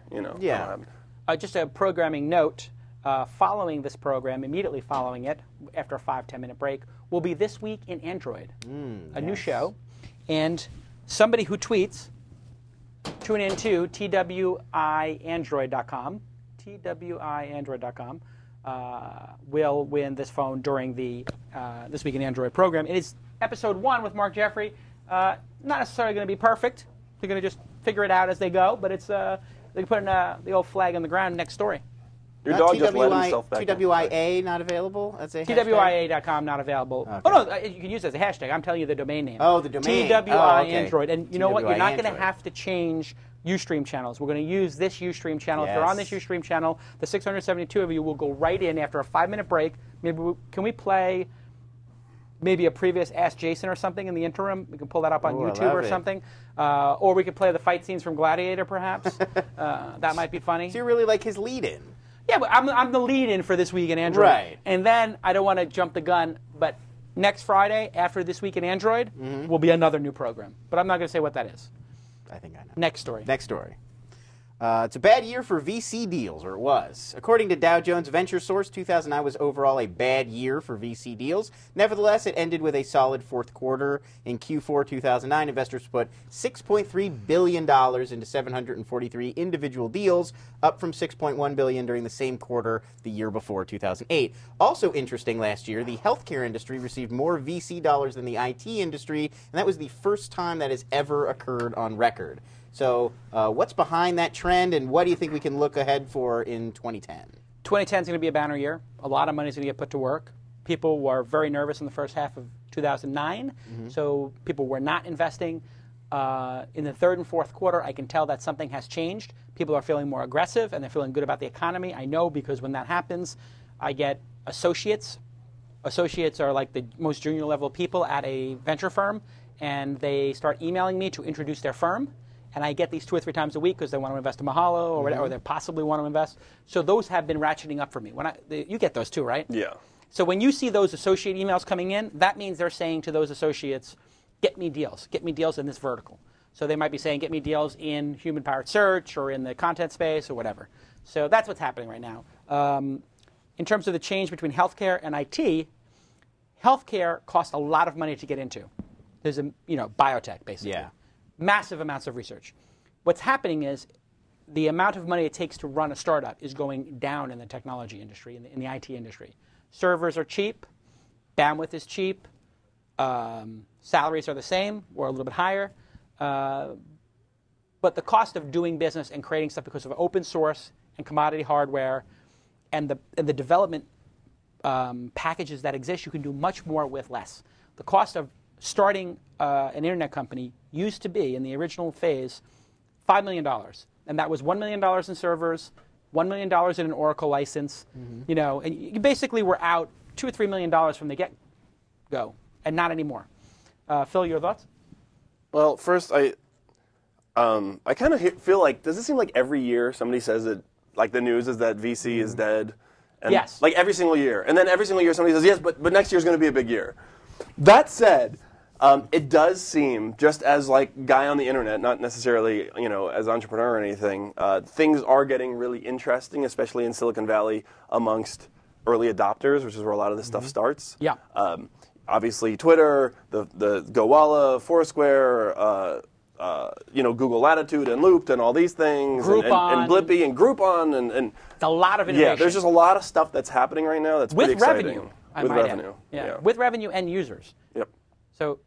So it does seem like things are heating up, and we're sort of turning a corner with regard to consumer internet.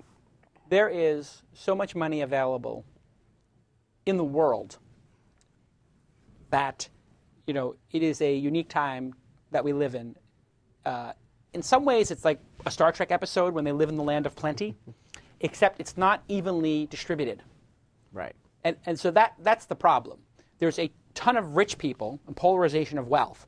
They don't know what to do with their money, so they put it into these big vehicles. Venture capital is one of the vehicles. Then you have these big endowments. Harvard. Harvard has so much money they'll never spend it. It's actually kind of unconscionable that Harvard has this huge endowment and they just spend it on making better and better businesses for the Harvard Business School. Like, they really should be giving that money to, maybe as a society. Perhaps those endowments could maybe make better public schools or something that are more available to people, but that's a whole different thing that we would discuss on a different program. This Week in Harvard. No, maybe soon. this week. That would be like the Jason Nation show where we could just like channel like whatever. But just getting to that money is the problem. There are not enough entrepreneurs who I would say are either world class or think big. That's the problem. And so it's hard to put the money to work. So the VCs have so much money. They have billion-dollar funds, $600 million funds. So they want to give $50 million, $20 million to somebody. But that means that person's got to get them 10x. If you take $50 million, to get 10, 20x, you got to have an exit for $500 million, $1 billion. Can you think of a business right now that has a $500 million or $1 billion exit? That's a difficult thing to do. Can Blippy become a $1 billion business in your mind? Absolutely. Okay. And or that's I wouldn't be doing it. Right. That's why he can raise the money. Right. And the problem when you hear about Shark Tank is that you have people coming on the show saying, I want to do Propadu, or I want to do Brand Yourself. Those guys are never going to get money, or they'll have a hard time getting money. And the reason is because their idea is a $10 million idea or $20 million idea. It's a business. It's like a pizza shop. It's a business. It's a business, but that's the problem. The money is locked up here. Well, so what do you do if you have a great idea for just like an online business, but you don't have the capital? You put it on your credit cards. You get friends and family money. You don't qualify for venture capital. And that's what's happened is the venture capitalists have raised so much money that they're in the stratosphere now. They have to put more money to work in bigger chunks. Right. And so that's why you see this angel network and smaller funds, Y Combinator, so people can do those smaller businesses. Right, the little incubators. The little incubators that are trying to do $10, $20 million businesses that maybe if they become something, they become that $10 million business, then the founders can say, now we know how to make it into a $100 million business. Bump was that iPhone application that came out of Y Combinator. I love Bump. Yeah, I love Bump too. And so, I don't know if... I mean... I know who the investor is, but I don't know if I'm supposed to say it. Anyway. Doe. Bump got money... They got 15,000 from, they got 50 million. They got 15,000 for the Y Combinator or something like that. Yeah. And then they got money from a venture capital firm. I don't know if it's been announced or not. They must have something that makes them a bigger business now. So anyway, it's a very interesting moment in time right now. So much money, nobody knows where to put it, and then so many people in the world suffering who don't have access to it. The amount of resources on the planet is disproportionate to the need. But it can't be dispersed, and it's not evenly divided. So you have people in Haiti with nothing, and then you have people in the United States with 3 homes. It doesn't make any sense. Agreed. I'm going on a rant. It's good, though. Starting to sound a little socialist, almost. No, I'm not a socialist. I'll tell you what's the problem. The problem is entrepreneurship has not reached those places. Right. And that's why I think Kiva is a beautiful thing. And I think this, inspiring people to be entrepreneurs in other parts of the world, which I don't have any involvement in, but I wish I did. And I wish that maybe Open Angel Forum can do this in some way when we launch it in other countries. But I would love to have an Open Angel Forum in Haiti. Port-au-Prince. Yeah. If somebody out there is involved in Port-au-Prince, like I can't help Haiti. I can give a little money, or whatever, but I don't know how to. Wyclef, let's get Wyclef on. I know, the show. but if they said to me, here are 10 angel investors in Port-au-Prince who are making money from whatever they're doing. We want to have an Open Angel Forum there, and we want to train people to be entrepreneurs and maybe get some other businesses going like that. That would be the most wonderful thing for me, because I would love to see them become entrepreneurs. This is what I told people in Greece when I went to Greece, my homeland, and they were trying to do entrepreneurship there. Like they need an infrastructure of angel investors and culture. I've been waiting for that for a long time to see, whether an F company or a Mahalo or an AdBright or even a Google just like come out of, like Nigeria or Haiti or like somewhere. I mean, it could totally happen. Sure. I mean, if you have internet access, and obviously it takes a little money to like get a server, but like it's so cheap that it could totally happen, and it will be so awesome when it happens. Yes. It'll just be an amazing story. Imagine if like all of a sudden there were 30,000 employees in Haiti of Google, or just even whatever 1,000. the next Google is or whatever. Or just if eBay came out, there was 1,000 people, or if Full Tilt or something, and that's why entrepreneurship is the solution. And people want to, you have Obama right now who's sort of anti-entrepreneurship in some ways, and limiting it and wants to throttle it. We don't need to throttle it. We need to disperse it, and that's the problem. We have to go to the places where it doesn't exist and inspire it. And once you get it inspired in those places, they'll solve their own problems because they will have opportunity. But they don't have opportunity. They don't have the tools. They don't understand it. It's not taught in school. I grew up so middle class. I never got taught entrepreneurship. It puts you at a huge disadvantage. You grew up with a dad who's an entrepreneur. Yeah. That's such a huge advantage. Yeah. If your dad's an entrepreneur or your mom's an entrepreneur, you have it in your DNA. If they're not, it's hard. In schools, they really teach kids how to be employees. They do. They teach you how to write a resume. Right. They teach you how to do a job interview. How to stand in line. Yeah. I mean, that's basically what it comes down to. There's not a lot of. It's sort of like media literacy too. They teach you how to write an essay, but they don't teach you how to read a newspaper. There's a lot of missing that sort of practical aspect. Next story. YouTube movie rentals. YouTube is looking to drink Netflix and iTunes milkshake, as it were. The massively popular streaming video site made its debut as a rental outlet today. It's promoting some past movies from the Sundance Film Festival, which is, of course, going on right now in Park City, Utah. 5 movies currently available for rent on the YouTube front page for $3.99 a pop, including, I know Tyler's a fan of this one, the well-received dolphin documentary, The Cove. Studios will be able to determine the length of the rental period themselves and set their own prices, and YouTube will receive an undisclosed percentage of the profits as a commission. So you think this is going to edge YouTube closer to profitability, and what can they do to sort of compete against all the other sites that already offer this service? They don't need to do anything to compete against those services because they already have 60-70% of the market in terms of videos. This is a serious threat to Netflix. I don't know what happened with Netflix stock today.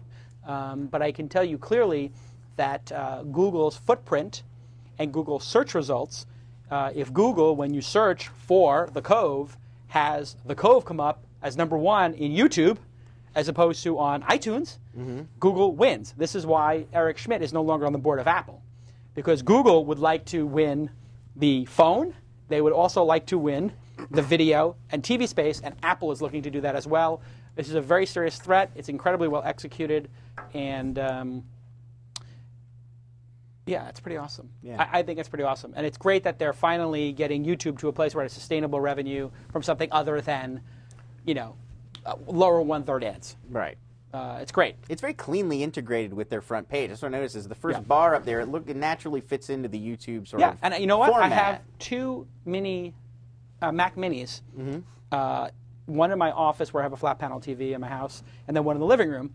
And now I'm noticing that I go to my computer on those machines to watch a movie through Netflix through the web browser, not through my DVD player, which has Netflix on demand. I would rather watch it in the browser. And then I'm also going to Hulu and watching it in the browser. I would have no problem. I have the Cove on DVD. It's almost like it's more work to take the DVD out of the box and put it in the player than just go to YouTube and hit the play button. And I would watch 10 commercials during it. This is going to be very significant. This is truly disruptive. I agree. I think the big...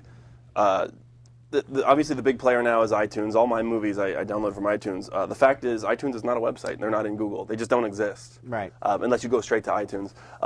This is probably relevant to the recent rumor that iTunes is, and I may or may not have inside information, working on a web-based version of iTunes. Well, that's what Lala, right? They bought Lala. Lala and some other stuff, No, that's absolutely happening. I mean, you will be able to go there. And then it's just going to be a battle for, when you do that search for the Cove, like who shows up. Right, and who owns the search results? Google. Google. So Google's now in the content business. They like to say they're not in the content business, but they were going to buy Yelp. That's a content company. And we had a discussion about that 3 or 4 weeks ago. Yeah. And now you see it again. So I think the gloves are off. Google take all. Google takes all. This is kind of the second time they've done something like this. Google Video back in the day, do you guys remember when they had like a pay thing? It never really took off. A little early. I think it was the content. It was very archivey. Yeah. Like you could buy an old Charlie Rose episode or something. But this is more current, contemporary films that are sort of hot right now. Kind of. And they have a new DVD release within the last month or so. Yeah. And they're going to have more people watch it there than, perhaps on Netflix. Kudos to Google for keep just throwing it against the wall, seeing if it'll stick. Honestly, doing the news. What I don't understand is there's like for the Sundance films that do not get picked up this year, and last year only a couple of them did get picked up for distribution. 10% maybe. If I was YouTube, what I would do is I would be at Sundance, offering $250,000 to every film for the online rights to it to just come out exclusive. just exclusive. Just debut on YouTube. If I was Google has so much money, this is what I would do. I would hire whoever the top movie buyer is from whatever movie company that's sucking wind or has been shut down, distribution company, and just go there with $10 million and just buy up everything for $250, knowing that it doesn't matter if I would just buy them for $250 and give them away for free. There's a big story that not a lot of people know. People don't realize. I happen to have been to Sundance. There are a ton of good movies that nobody will ever hear about. Of course. Like you'll be like, that was the best movie I ever saw, and then it's gone. It's never in the theaters. They should go there with a checkbook. It would be a mitzvah for them to do it. They should go there with a checkbook and give $100,000 to the 100 films that don't get picked up. The bottom 100 in the of the 300 that are there. Yeah. Just give $100,000 to each to be on YouTube and make them free. And 100 great movies that don't get seen would make it. It could be a revolution in independent film. It would cost Google $10 million. It would be the most amazing goodwill thing they've ever done in the history of Google. It would be amazing. It would be amazing. Well, and it would have the side benefit of training people that hey, you can watch a movie on YouTube. That's a good call. And it looks great. Yeah. So instead of spending $10 million on an ad campaign, here this is free. Okay, somebody's got to clip this. I need a super fan to clip starting here. How you doing, guys at Google and YouTube? It's Jason, your friend. Please consider bringing $10 to $20 million to Sundance each year, buying all the independent films that do not get picked up for normal distribution, and making them available for free on YouTube. This will serve 2 purposes. It will train people to go to YouTube to watch films, and 2, you will be supporting independent film, which everybody loves, and you'll be doing a mitzvah for the directors and inspiring people. It'll cost you $10 to $20 million a year, and you've got $30-40 billion laying around. This is better than making donations to send people to the moon, right? I mean, really, I love the X Prize, but I don't really care if we go to the moon again. I would care if you would get those 100 films that make the Sundance and get more people inspired to make great documentary films, great independent films. Much more important than going to the moon is being inspired by independent film. Google, just do it. Fondue says yes to. Yeah. And cut. Somebody will do that. They'll I'm cut thinking some people might actually take the YouTube deal, even if they could get a little bit more money from a distribution house. Because think of how many more people would see your film. Of course, that's all the filmmaker wants. If you're opening your movies Give me in a 3 break. theaters, and you get get to, to own the rights or as a something. filmmaker. You get to maintain the rights to your film. You're not And making you documentaries to get rich. You're making it because Right, you want yeah, your yeah, words to you get want it out. to get out Just give it to YouTube for the first year. $100,000 for a year. And then make a special area, and they'll drive Independent traffic film, to it. Yeah, of like course. YouTube.com/Sundance. It would They be really can do cool. an interview with the director and put it next to it. It'd be It'd be amazing. amazing. Lots of fun stuff. I would do. watch that all day. I would. I would, check I out would a lot of actually those leave movies. my job I know and watch that. Solar. I'll see Solar, who's running YouTube right now. He's employee number 9 or 10 at Google. I know this guy Solar. You know Solar? I know Solar. Salar. I think Solar. Solar. He's the guy running YouTube now. I'm going to see him at the TED conference when I go to the John Brockman's Edge dinner. I'll bring it up with him. This is a good idea. It is. It's a good idea. For free. Good idea from This Week in Startups. Let's do one more story. Ooh, just one more. Let's do Zoc. Everybody wants to go ZocDoc. see This Week in Android. Yes, of course. Coming up soon. Oh, wait. Did we pick the 2 people who won the Jawbone headsets? You wanted now. These were 2 people based on No. the tweets. These are people who tweeted. People tweeted. Okay, yes, I have 2 winners. We have @4super, the number 4 SUPER. Super, you've won. Okay. And @MeetTravis, MEETTravis. It was completely random. We just picked 2 people. I don't care if it's random or not. If you picked it based on that, I can give it We away did any not. way I I want. don't know these people. We All right. picked them completely randomly. So this is your roommate, Meet Travis. my roommate, Meet Travis, and your my best ex-girlfriend. friend @4super. Okay, so congratulations to those people. You just got yourself a Jawbone headset who are not sponsors of the program, but maybe they should be. And did we have a pack? Bing. We have a Bing. Bing We had a review Bing contest. review contest. Yes. Who won? I'm going to let you pick. The blogger's name is Erica Blanchard. I have a link for you so we can Okay, track Erica her down. Blanchard. She wrote a really great, very in-depth, very thorough review. Had some images in it, lots of multimedia, a rundown of every different part of the show. Congratulations to Erica. well done. You win a $500 Mahalo pack. Thank you, Bing, for sponsoring the program. Last news story, please. Last news story, we'll talk about ZocDoc. ZocDoc made its public debut at the TechCrunch 40 conference in 2007. The site has finally launched in San Francisco, or will launch in San Francisco on Monday. It's already been operational in New York City and Washington, D.C. What they do is they allow you to quickly look up a local doctor's availability and book an appointment directly from the web. It's basically like Open Table, but for medical help. Genius. Last month, 110,000 patients used the site to make appointments in D.C. and New York. What? Already, and it's launching on Monday in San Francisco. A major issue in launching in California, actually, is the long wait times many people have here before seeing doctors. That conflicts at times with ZocDoc's sort of same-day appointment kind of concept. Doctors pay $200 to $350 per month to hook up with a ZocDoc service. And then it works out of their office. They can have people setting up appointments right away. They're hoping to branch out to 2 more cities within the next 8 months. So are they moving too slowly to hit a tipping point? Is it taking too long to branch this out? I tell you, with these kind of services, you have to have a good user experience, and you have to have some amount of density in the results. And this is why I call this the Yelp rollout. Yelp started in one city, got it right, and then moved to other cities. Right. And so other people have modeled their businesses like that. Make it work in one city, go to others. Foursquare did it, and it's the correct way to do it. They're doing it right, actually. I love this company. I remember when they pitched. Talia, you remember ZocDoc, of course. Yep. The guy tripped on the stage, broke his tooth, and the doctor in the audience. Yeah. Yeah. They put on a great show, and I mean, I'm looking at it right now. I'm on the site right now, just like looking at dentists.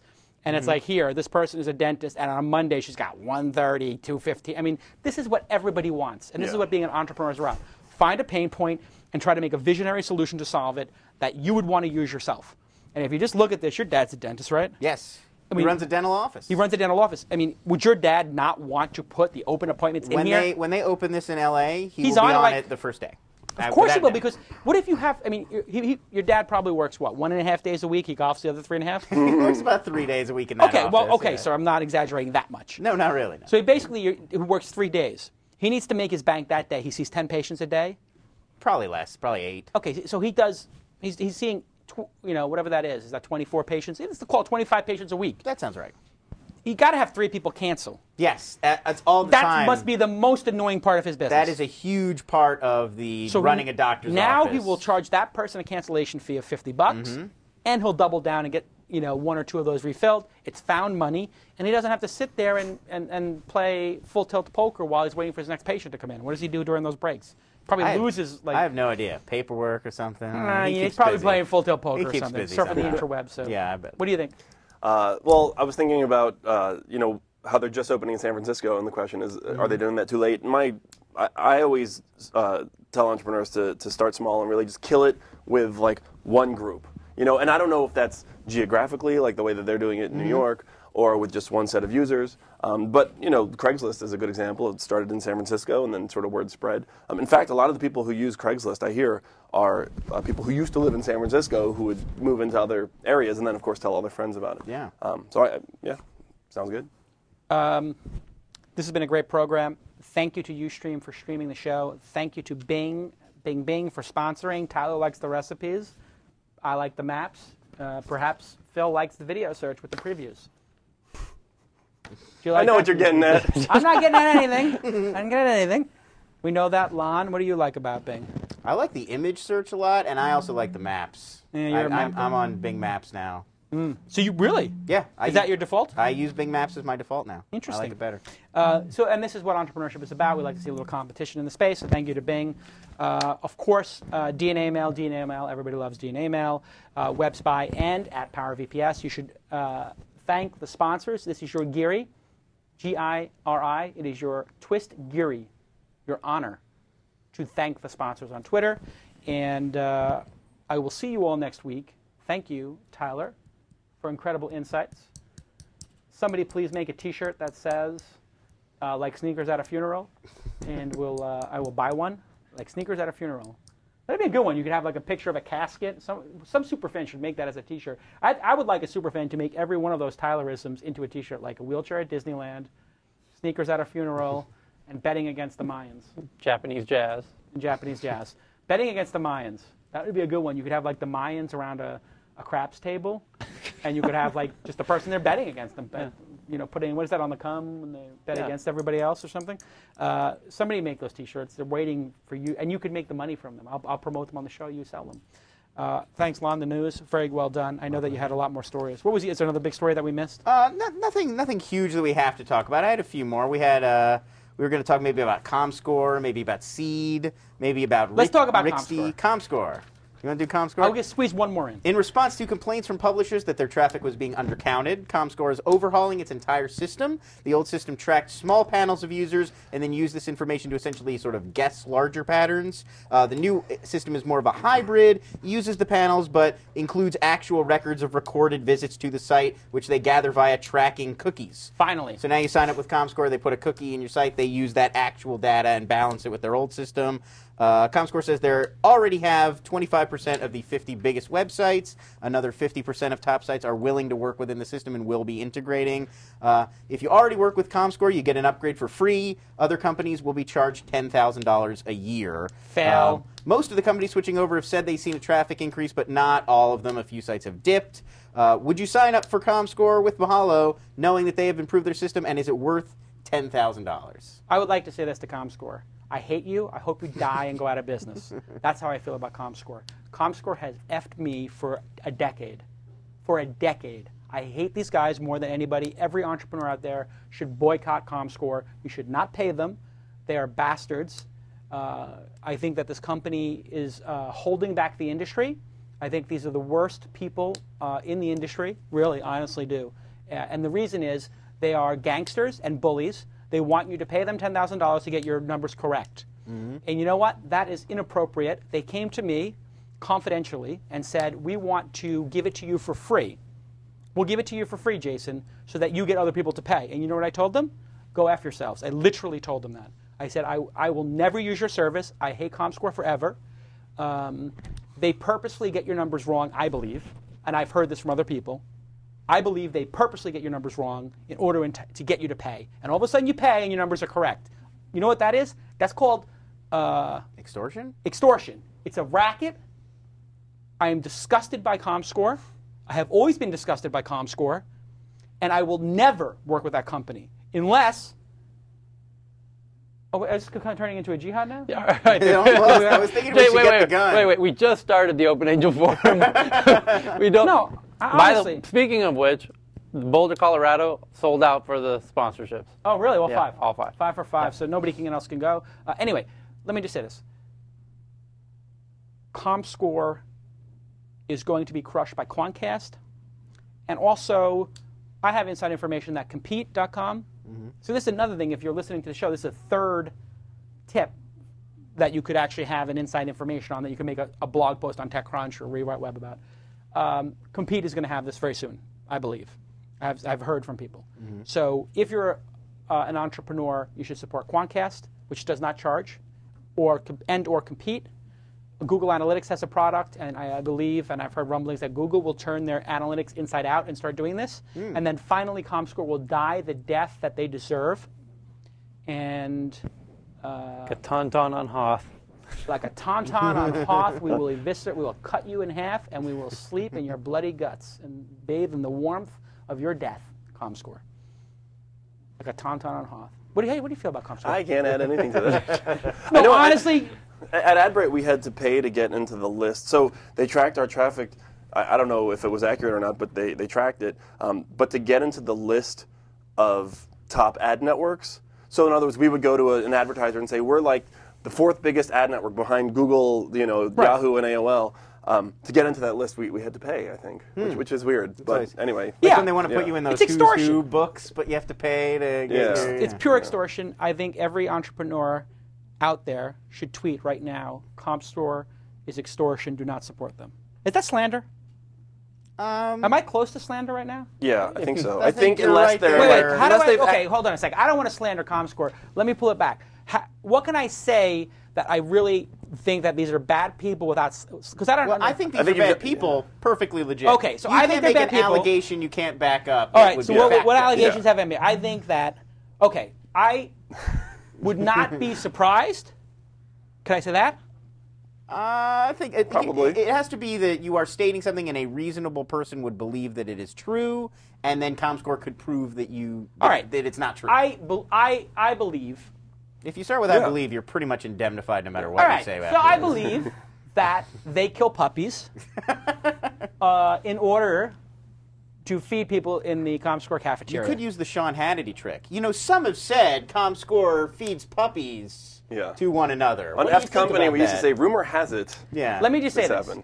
How do you respond to the rumors that ComScore... I would like somebody to explain how ComScore has burned a hole in the ozone layer. Because through their practices has literally done no. I believe that it is extortion. I believe it is a form of extortion to make people pay to have correct stats. I believe with the open internet, we should all have correct stats. I believe that if you are an investor, ComScore is a publicly traded company, right? Yes. It's I believe, I'll take it a step further. I believe that if you are an investor in ComScore, you should sell your shares now because that company is going to go away. I believe the net value of ComScore stock will be 0.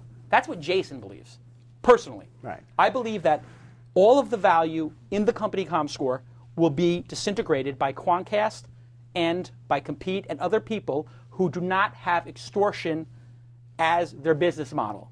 If ComScore would like to sue me right now, please feel free to sue me for having an opinion. I would short the stock. If I was the kind of guy who shorted stocks, I would short the stock.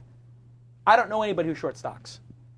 Never met anyone who's... I've never met a short stock. I don't know. But actually, Tyler is... You're both looking at me. Tyler, your Twitter handle is Steep Decline, is it not? Yes. You've been involved in the market of stocks. Correct. Do you believe that my premise, that the value of ComScore could go down because of free services that compete with them, do you believe that premise could be true? I'm betting on that premise being true.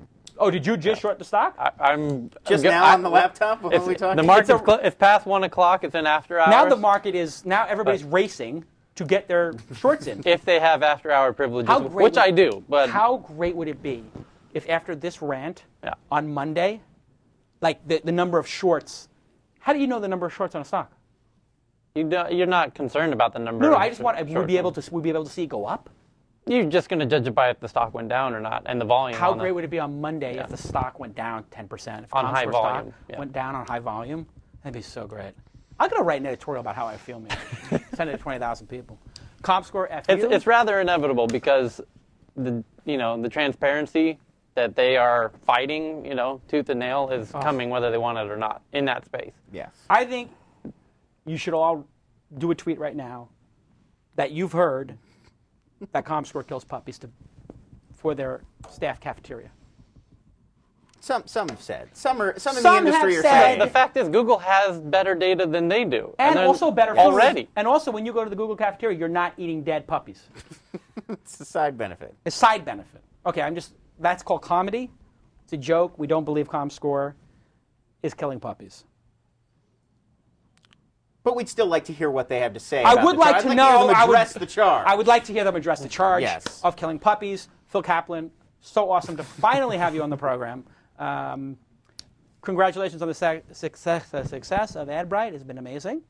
And Blippy, I'm proud to be an angel investor in it. Thank you for giving me. I mean, it was literally very competitive. There were, I don't have all the inside information, but I know 10 people who wanted to be in the deal who did not get in. I feel lucky to be one of the 3 or 4 angels to be in it. I think it's going to be a tremendous success. I love the product. Everybody should try it. Blippy.com/Jason. And I gave these 2 away. I gave you 1. I got these 2. If somebody adds me on Blippy, I am going to give this for free to one of my Blippy followers. Jason, Blippy.com/Jason, right? Yep. Yeah, Blippy.com/Jason. By the way, if you make a service, please always do domain/username.